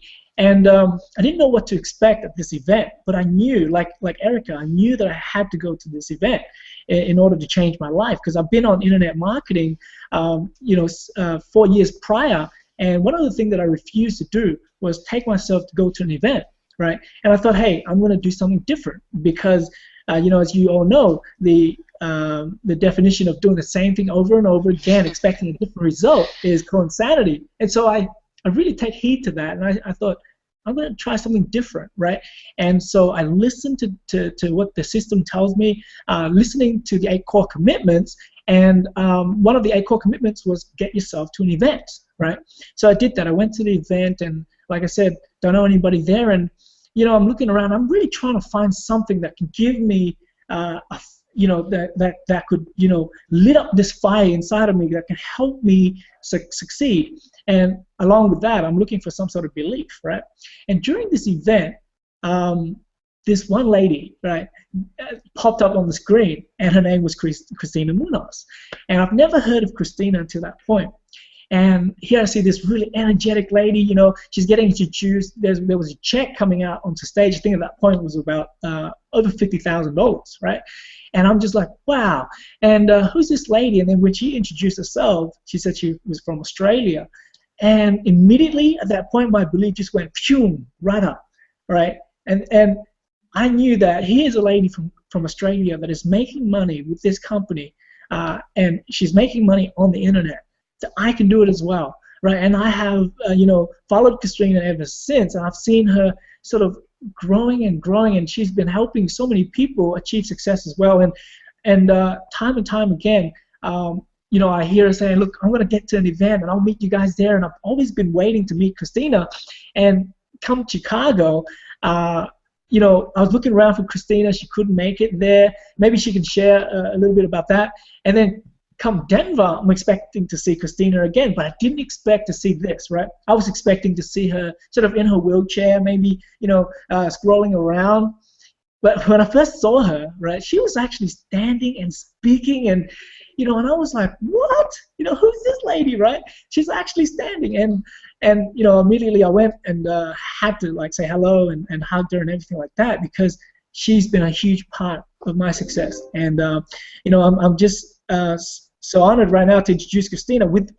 Guys, everybody listen to this, within the first 18 months in this this company, she's made, and it's funny because I sent a post out this morning that she's made in 18 months. In 16 months, sorry, $250 something, $58,000. 90. I've got to be crazy since Denver. and then she messaged me Beast through mode Facebook. activated. Tell you all about beast mode soon. And she's like, look, Tam, here's an update. I've made $290,000 as of today. And I was like, wow, that's amazing. And she's a gift to Australia. She's a gift to everybody who's listening in right now, guys. So I want you to just take out pen and pads and listen to her story. Christina, for me, I have all day here, and if anybody want to go off and do something else, go ahead and log out. But I really want to hear your full story, so go ahead, start from the beginning, and let us share with us, how what kind of struggle you went through and how you're able to get yourself here today, and where you're going. So go ahead. Thank you, Tam. Wow, that was an introduction and a half, wasn't it? Thank you. I was not aware that you were in Austin and you had that experience. So thank you so much for letting me know. It was just a delight to get to meet you in Denver. And I think what gives me a thrill. I just love it when I see the Aussies and just any just sort of Aussies making it happen. It just gives me a kick, because I know that it's possible for everyone. And I know, like Erica got herself in the top 10 past 7 days income earners this past week. It was just wonderful, and Rita's on fire, and Scott's on fire, and everybody's on fire. But I think when it comes to my story, and I don't know about taking it from the beginning, and we're already going too long, but what I do want to share with you is that it's a little bit similar to Rita's. So I really connect with Rita. We have a very, very similar story, though I've had 2 surgeries. Okay, but what basically got me online, it was a similar thing. I was like 33 years old, and I injured all my lower discs in a work-related incident. And what it basically meant is that I couldn't sit, stand, or walk for an extended period of time anymore. Like if I tried to go back to work, I could last 9 to 5, maybe 2, 3 days, but then my disc will hit my nerve and I'll collapse on the floor, and then I'll be in a month of acute pain until I recover enough to try again. And that cycle sort of went over the first year, over and over and over again. I tried to return to work 8 times, went to rehab, and no matter what I did, I couldn't do it. I could not sit, stand, or walk 9 to 5. And it happened when I was 33. I'll never forget it. It was June when I was 33. And then the next year, June, when I was 34, okay, I got a report in the mail from a surgeon. And he basically said that my symptoms are bizarre and florid and I just didn't want to work anymore. Okay, so I can relate to when you're told something horrible that is not true. You know, I can relate to it as a child as well, Scott. I had teachers tell me I'll amount to nothing. I know because I was different and would talk back and all that kind of thing. I get that. I've had that throughout my entire life as well, and unfortunately I've experienced it a number of times in the medical profession as well, and that first time it was there. And that was sort of my moment. That sort of filled me with a rage unlike I have ever felt before, and I just decided, no, this is not going to be the rest of my life. Because next thing I knew, I was on sickness benefits. I was 34, living on sickness benefits. At that time, it was just my partner and I, and we wanted to start a family. We wanted to move to the country. I had dreams. I didn't want to be on sickness benefits for the rest of my life. What am I going to do, So a few months later, I was looking for work from home, a bit like Rita, because I knew I had to find something that I could do from home, okay, and started with an MLM company. And I actually spent 5 years building with that MLM, so I more than understand where Rita's coming from, where she's literally built a team in hundreds and hundreds and if not thousands of people and earned very little. Okay, now this is very important because there's going to be some people now watching this who have experience, okay? You've built teams before in other things, okay? So you're more than comfortable with understanding that often you need literally hundreds, if not thousands, to make the big money. Now, I'm going to reveal something to you that's happened here with me in Empower in comparison to what I had to build my first 5 years in MLM. Because my first 5 years in MLM, I don't even know how many people I recruited. It was hundreds and hundreds, and I literally had to have an organization in the thousands. I worked 14, 16-hour days from a mattress on the floor because the stress of what it took to build my MLM had me in and out of acute pain for those 5 years. And because I was in and out of acute pain those 5 years, because what it took to qualify for my commissions and what it took to qualify to set the pace for my team, to be able to get to the events, I was never able to get to any of the events with that company either. It was one of the big guns. That would change my life, so I'm forever grateful. But that was just a reality of MLM at what it was.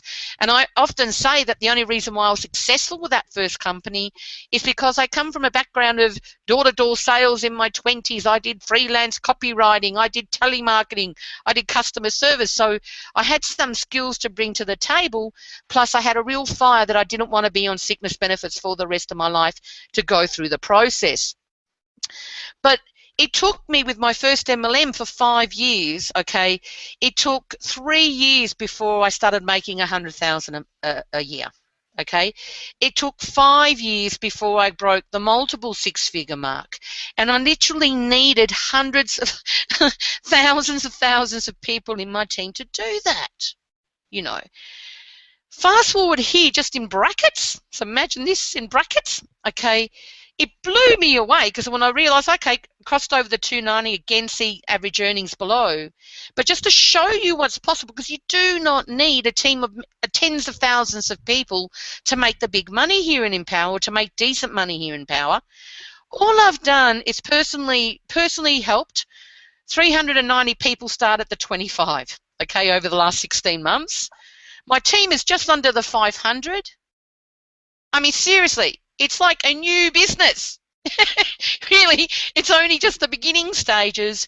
Yet, because of the business model that we have, because Dave and Dave pay us 100% commissions, on everything except the masters, but then we get 3,000s that Rita was talking about, because we're actually paid as if we virtually almost own the company. as if we almost created the products, but we don't have any of the headaches involved in it. Okay, that's why I've been able to earn over 290,000, and that just blows my mind. And it blows my mind because I know that with any other business model, no way. And it blows my mind because even though I've been successful in MLM and all sorts of things happened, I ended up retiring from MLM, ended up doing affiliate marketing and was doing well, still earning about 10K a month. I was comfortable. This is important. I was comfortable earning between $8,000 and $15,000, okay, for a long time. If ever I got over that, I would self-sabotage myself, okay? I would self-sabotage myself and get it back down to the nice, comfortable between 8,000 and 15,000. I'm going to share with you why. I only recently realized this in Denver. Had a massive breakthrough that just changed everything for me, and it may help you too. So fast forward to 2011, because I still had the back issue. I had a surgery because I was close to being paralyzed too, Rita. I fell in the shower and prolapsed my disc even more, and if I didn't get surgery, I would have had Quadratus equina syndrome and would have been paralyzed. And that surgery actually did help. But over time, just more damage happened. Then in 2011, the shit really hit the fan, pardon the language. Okay, we were moving house. We just bought a house closer to town here in Wood End, and I was packing my books in my boxes, and I ended up prolapsing my disc and compressing my nerve. But compressing my nerve so badly, it actually ended up damaging it. And I had surgery in May 2011, and the surgeon was able to get the nerve out, but it was so jammed in, he said there's a very big chance, or 80% chance, of nerve damage. And that's exactly what happened. So what happened was, throughout 2011, I was in 24/7 nerve pain. Even after the surgery, it felt like I just had an electrical cord wrapped around my leg, burning me 24/7. And to cope with the pain, I had to be on OxyContin and Endone, and on average I'd need 1 or 2, sometimes even 3 morphine injections a month to cope. And what happened was, it literally just about almost destroyed my business that I was running at the time. Okay, because see, with most business models, you need to be able to work full time. If you want to make over 8,000 or 10,000 a month, okay, you need to be able to work at least 8 hours a day if you have the skills. You might need to work longer than that until you develop the skills, but once you have the skills, usually it takes about 8 hours a day because you need to be on the phone. And Rita was talking about that. We were actually involved in the same sort of high ticket at the time. So she sort of was there when that all sort of happened to me, though I didn't really go full on into it, though she probably more so with Rita because we work quite closely. And so what happened was my income just started going down the toilet. I could count on one hand how often I was able to make over 10K with that, because I couldn't work full time anymore. I could only manage a few hours a day. Okay, I'd stand it for as long as I could cope with the pain, and then I'd just have to stop. I couldn't do the phone work anymore. My phone skills went out the window, because the reality is, again, with most business models, you need to have the phone skills, because most people, you know, after they watch a presentation, get told to call you, or, you know, very much you need to be involved in the sales process, which is not the case here with Empower. So a whole year later, it was February 2012, our credit cards were maxed out. Our savings were almost dwindled away. I had just not very long ago been told by my surgeon that that was as good as it was going to be, and it was going to be that way the rest of my life, you know, and to be grateful it's not terminal. So again, Scott, my heart goes out to you, because if you're a doctor, how any medical profession can say that to anyone is beyond me, you know. So words are so important. You cannot take that on board, and you cannot believe anyone that tells you that you can't do something. Never ever take it on board, because it's not true. You've seen Scott is living proof of it, and you're going to see that I am too. Because what happened then was, in February 2012, though, I came close to giving up, because a bit like Rita, I started feeling like, well, what am I haven't just ruined my own life, okay? I've ruined my family's life. I had 2 little girls then. They were like 2 and or 4, turning on about 4-ish, my eldest at that time. You know, my partner had to do absolutely everything because I couldn't. I was just this blob on mattresses all over the house, you know, and I couldn't even support my family anymore, you know, properly either.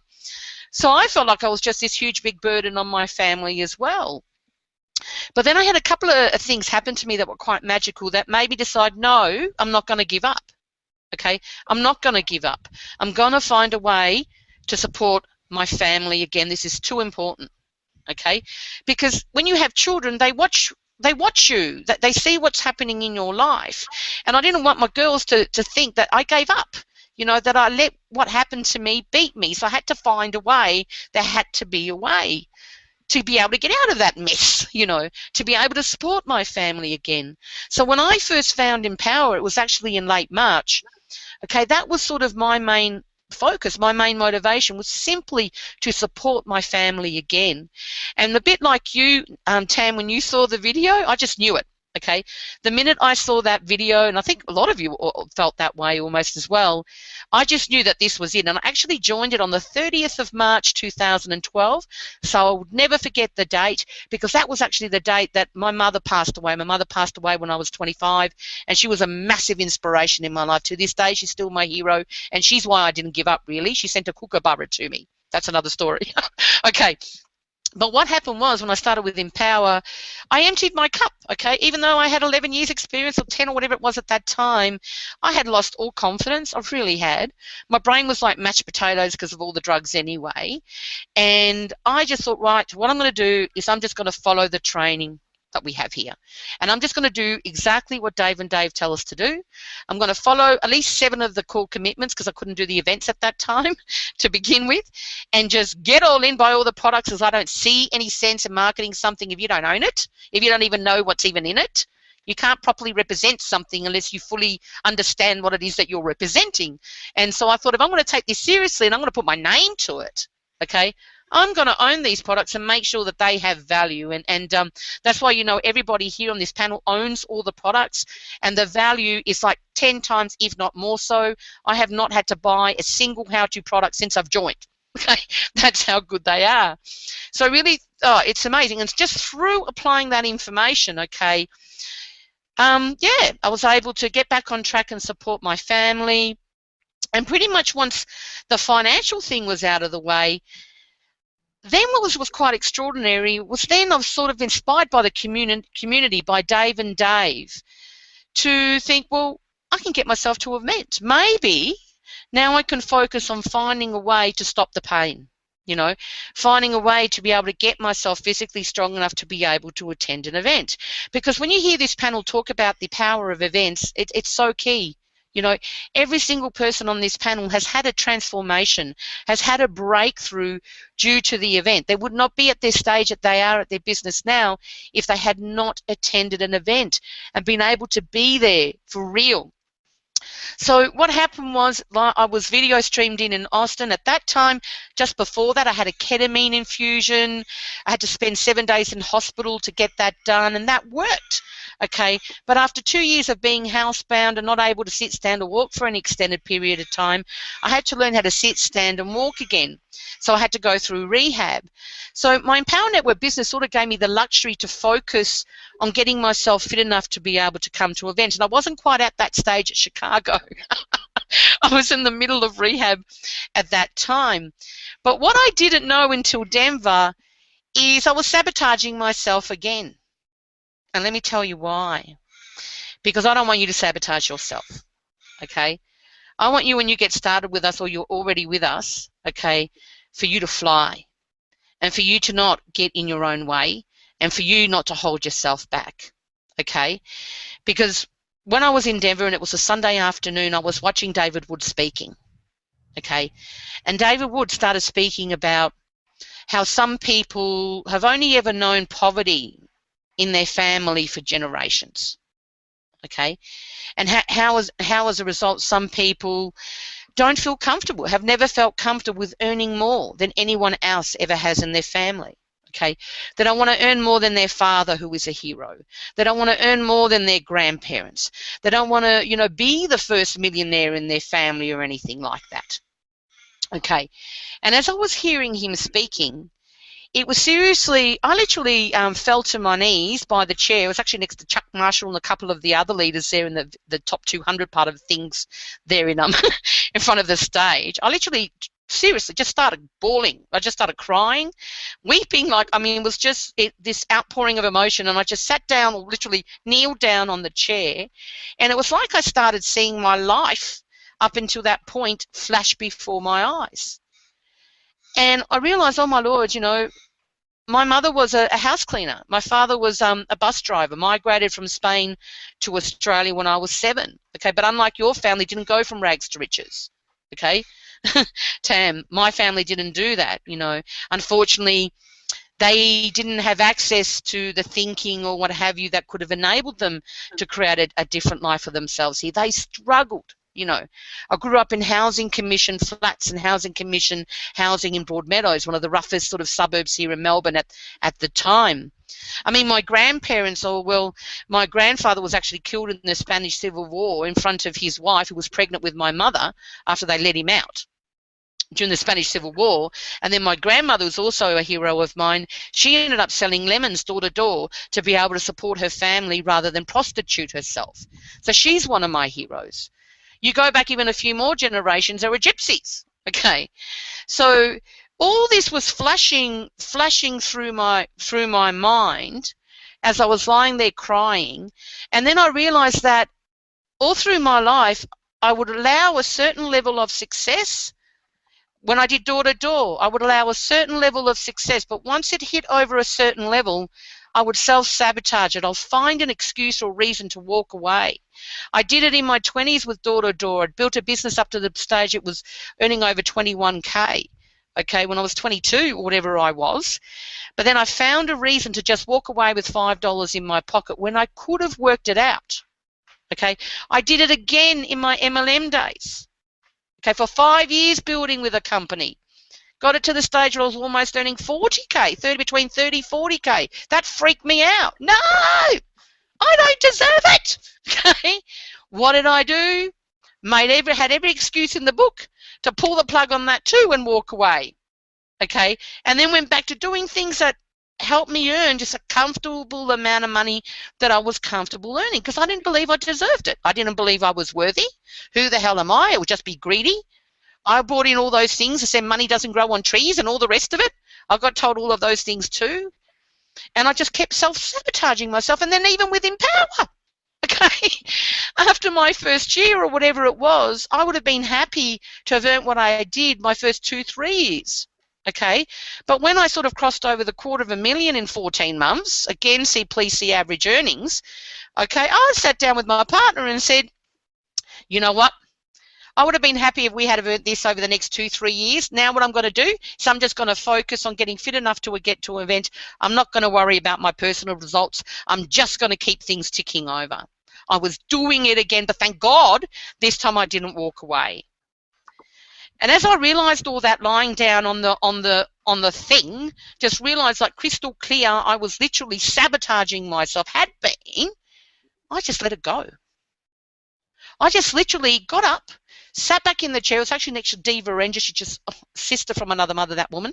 Okay, sat back on the chair next to her, and I just felt myself let it go. I just let it go, and then all of a sudden I just looked up again at Dave on the stage, and this time I saw myself there. It was crazy. I saw myself there with my family, fit and strong, picking up my Millionaire Team club ring. Okay. Everything changed in that moment. And then I realised what my why was. I realised what my dream was. I realised what I'm supposed to do. And that's to break the chains of generational poverty in all of its forms forever. Okay? Not just for myself, but for everyone. For me, I want to break the chains of generational, poverty in all of its forms, thinking absolutely everything. And I want to be the first millionaire in my family because my family deserves it. Because if I do it, then maybe my family, my cousins, my aunties, my uncles all over in Spain and wherever they may be may realise that they can break it too and that they can do it too. I want to break the chains of generational poverty because I don't want my kids to ever allow their thinking or impoverished, even have ever impoverished thinking infect their life and stop them from achieving what it is that they're meant to do. Because you see, having money doesn't make you evil. If you're an arsehole when you're poor, you're going to be an arsehole when you're rich. Okay? If you're a good person when you're poor, you're going to be a good person when you're rich. All it will mean, it will magnify who you are, and it means you can have more of an impact, whether it's for good or not. you know, and it's took 45 years of my life to finally let that go, okay? And I want to see everyone let it go. And I think as Australians as well, I want to share this because as Australians, we all come from somewhere else. Australia is a really young country. When you think about it, it's not like England and Europe and all that. They have a lot of old money, you know, Rockefellers and all of that. Here in Australia, we have our Murdochs, our Packers, but there's really a lot of new money. And we've got people who have migrated here to Australia who were convicts, you know, from Scotland and Ireland or whatever, who were sent here because they stole a, you know, loaf of bread to feed their family, you know.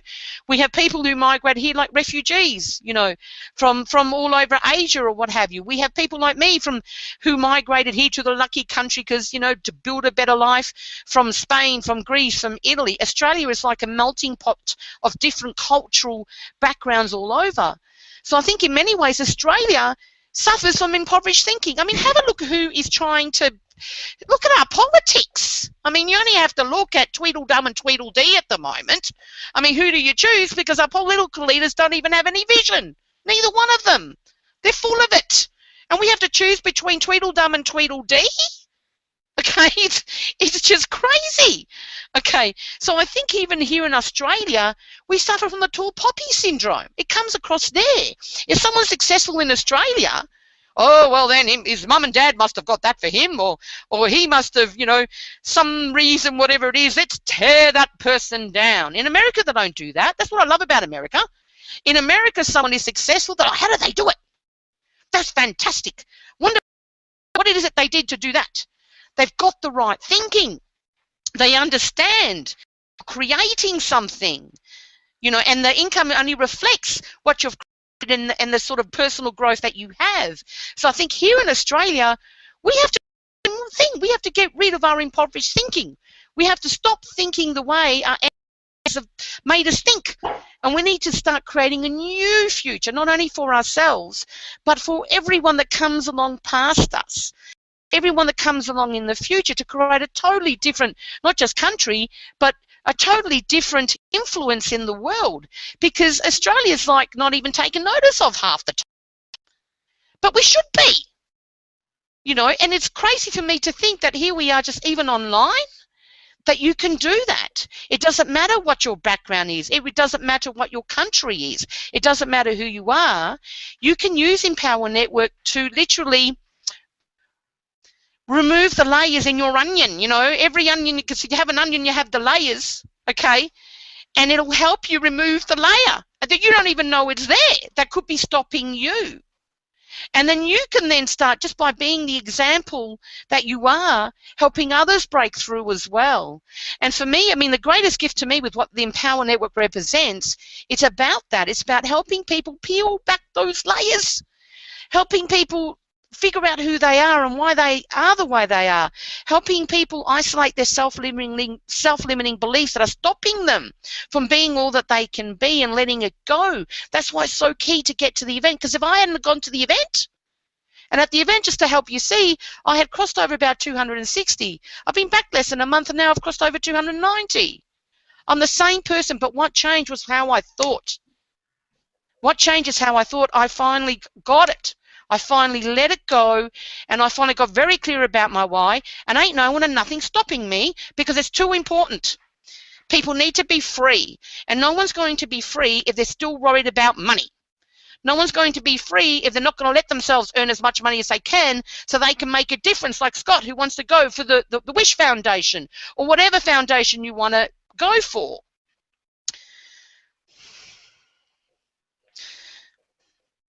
So don't let your thinking get in the way, because Australians can be sceptical. Okay, I get it. Question everything. Is it real? Is it whatever? This is real. Okay? You've heard me share some of my story. You've heard Scott share some of his story. You've heard everybody on this panel share their story. But I tell you what, there are people right now who are commenting who are successful here as well. There are people from all over the world, hundreds of thousands of people who are successful here as well. And you can add your name to it. You can be the next success story. You can be the next top income earner in your country, because they probably haven't even joined yet. It could be you, okay? All you have to do is get out of your own way, Believe that you can. Be inspired by everybody that you're listening here to today and everybody else you're going to get exposed to, because we are a family. Get yourself to the events, okay, and join if you haven't already. Join now. Join whoever sent you here, because you will not regret it.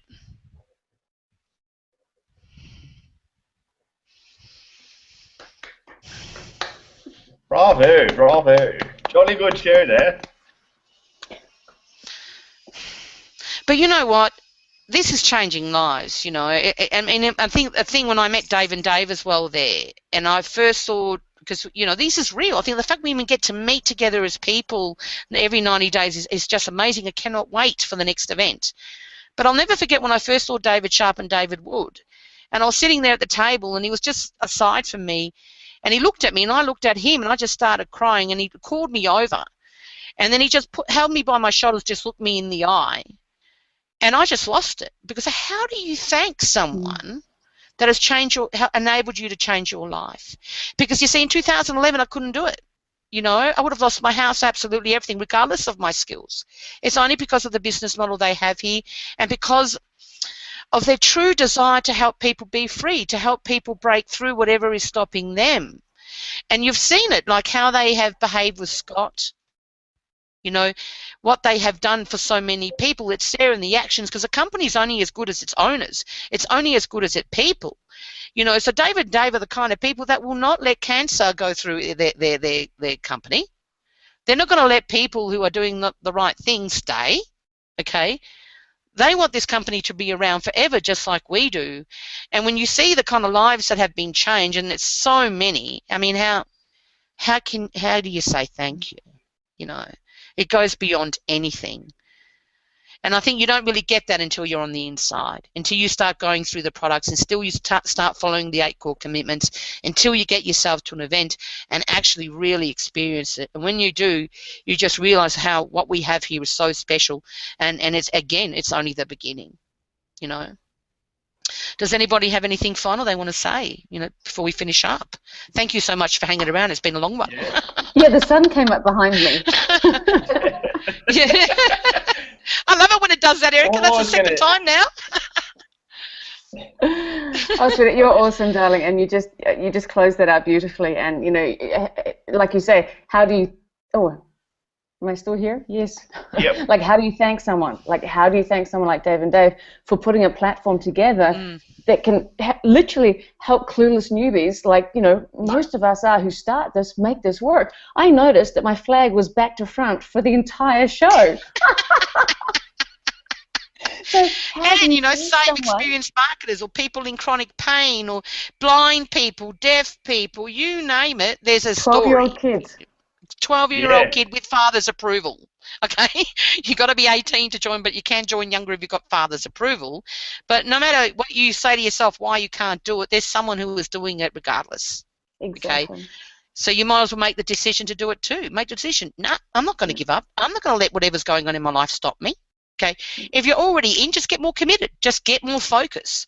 Refocus. Go through the 8 core commitments. Follow what's in your products. Just do it. Just make it happen, because it's worth it. Trust me, it is worth it, okay? And it's fun if you do, okay? Better to go fast than slow. And if you're someone who's just considering the opportunity, well, you don't need to look anymore, okay? It's here. Just get in. You've got nothing to lose. Just get in. Go and see on the inside. Go through the Fast Start training.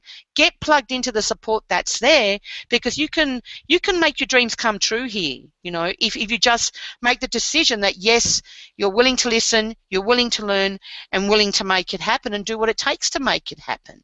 And if you do, it doesn't matter if you're a newbie or experienced marketer, you can do it here faster and quicker and easier than anywhere else. And you'll hear that over and over again, because it's the truth, you know. Just the honest goddamn truth, you know. But at the same time, please click the link for average earnings. But if you're not average, then come and join us, because the only policy we have is no wussies. No whingers, in other words, in Australia. No whingers, please. So if you're not a whinger, yeah, come and join us. But I think that's it. You can. Yeah, I was just going to say, just what you were saying, like the thing that really confuses me with a lot of people is that like me, I went to work for 60 hours a week, and I mean, this is the question I've got for everyone. Now, if you didn't put the effort in at your job, your shitty job that I don't have to go back to anymore, what would happen to you? Would you be fired? Yep.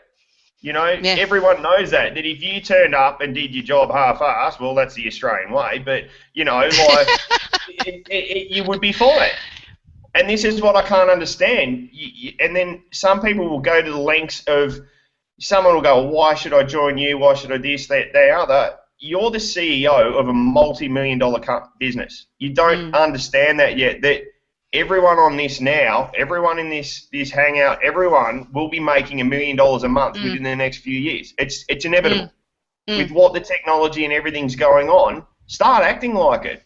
If you don't put the effort in, you'd be fired at work. So why would you want to give you 110% for someone who's making all the money and you're just stuck at your job? Why would you not put the effort in for your own business, your own life?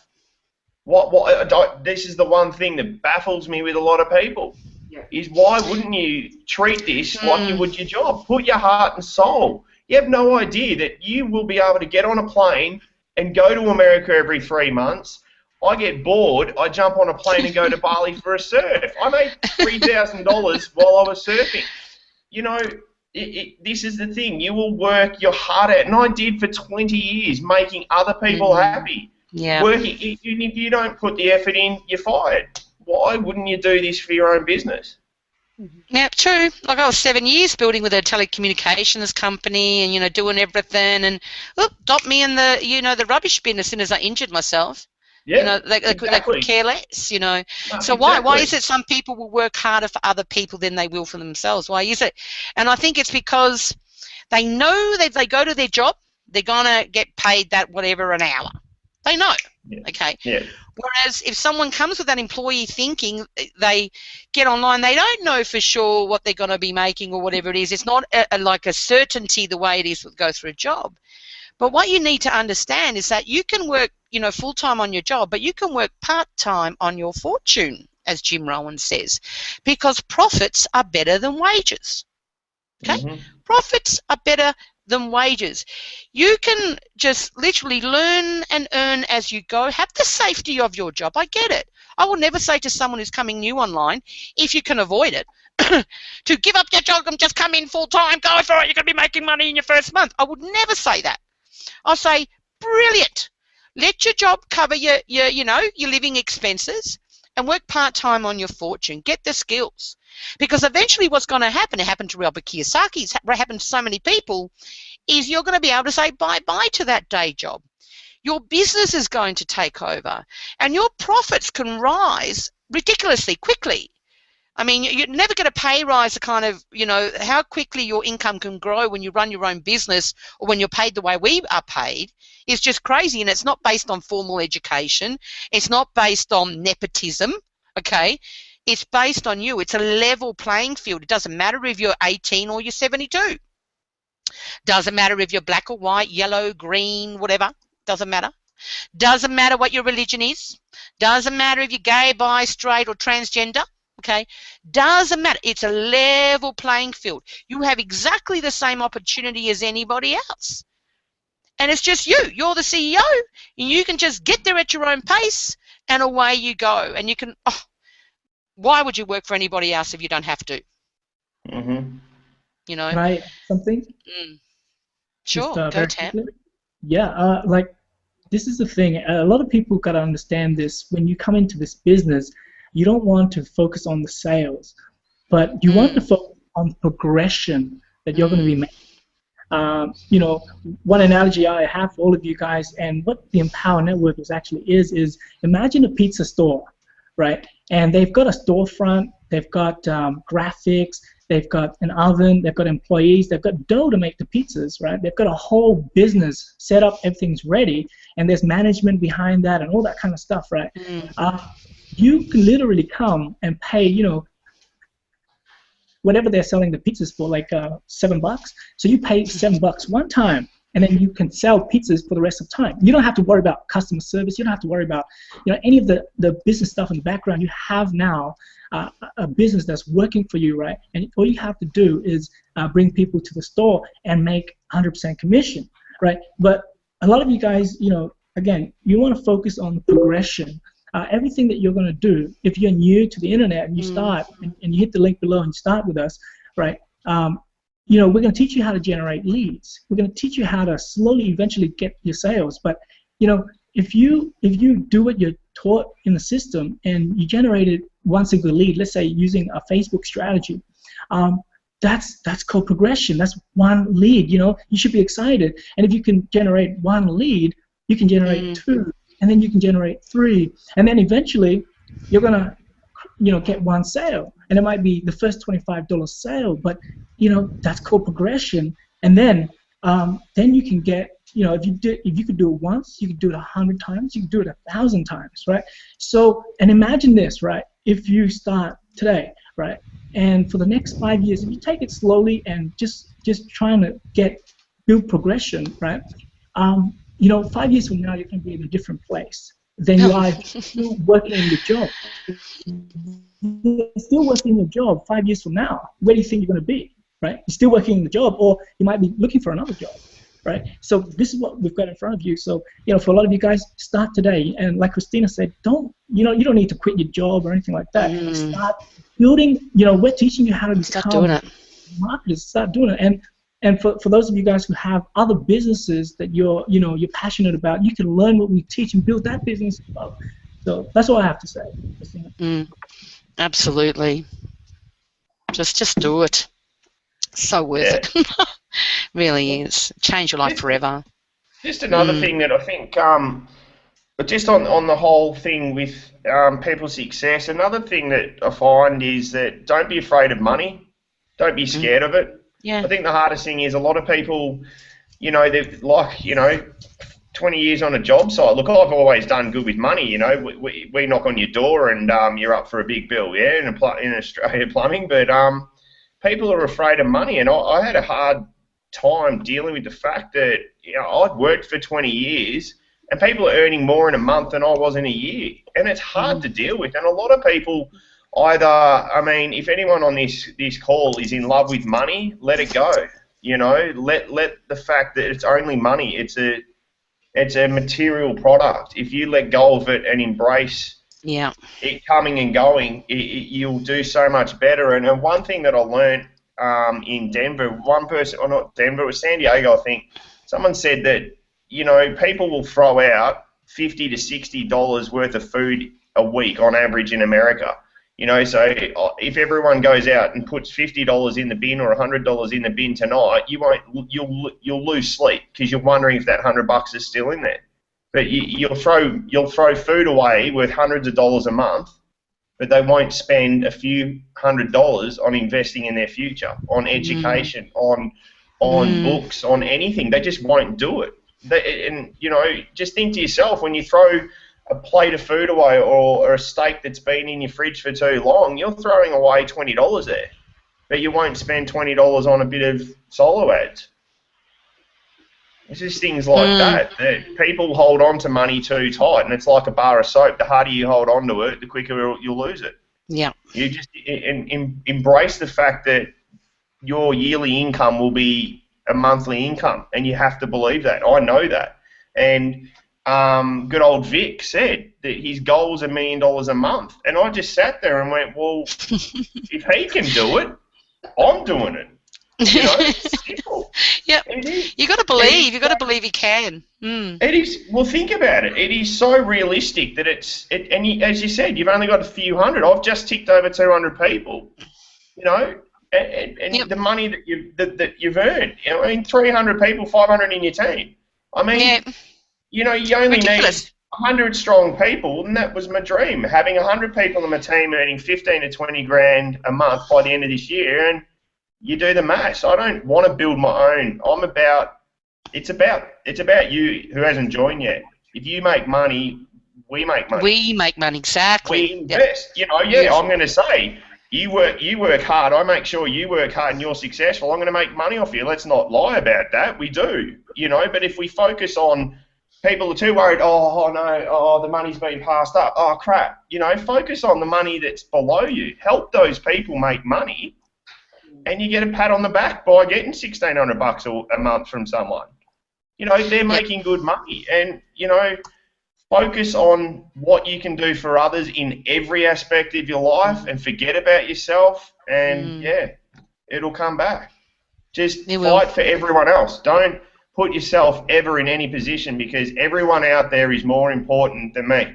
Everyone in my team, I want to see become better people, and then they can become better people by helping people below them. You know, and that's the thing. And everywhere in life, put other people first. Like my beautiful, beautiful, amazing girl, like she's my queen, you know, and I put her first. And ever since doing that, oh man, my life is just catapulted. Well, you nailed it right there, you know, Scott. You nailed it right there. It's so much. And if you have it more than just you, that's what makes a whole difference. What you want to create has to be bigger than you. It has to be about wanting to make a difference and wanting to, you know, leave your own mark in this world, and wanting to inspire other people, and wanting to see other people achieve what they want. There's no greater feeling than that, you know. And the money just hunts you down when you do that. But you do have to get rid of scarcity thinking and realize you've got to give before you receive. It's a law. You've got to give before you receive, okay? So don't worry about it. Give. You'll get back tenfold. You know, you really will. Perfect. Absolutely. All right, I think we've been on here. Woo! Look at this. I don't even know how long we've been on. But I just want to say, Rita, I know she said you were right. I just want to thank everybody for taking the time to hang out with us and stay here this long, especially if you're still here. We really, really appreciate you. I know Tam has gotten this hangout recorded, so what will happen is once it's all finished, the recording will be up here. So, you know, anytime you have anyone who says to you, hey, does it work in Australia? Hey, does it work in New Zealand? You know, you'll be able to pop this recording here on your own blog post, for example, and then just share. Send them to the recording so they know that, yes, absolutely is possible. And it's not just possible for an Australian or someone from New Zealand or Singapore or what have you. It's possible for anyone in the world. And lock arms with whoever sent you here, and then we look forward to seeing you at one of the events real soon. That's where all the fun happens. Even more. So we'll see you at an event, and thank you guys for your time. It's been great to have you here, and thank you everybody for attending. It's been great to have you here too. All right, take care. Thank you, Christina. Adios. Thanks, Erica. Thanks, Scott. Tam, Rita, love you guts. See ya. Love you guts. Bye. Bye.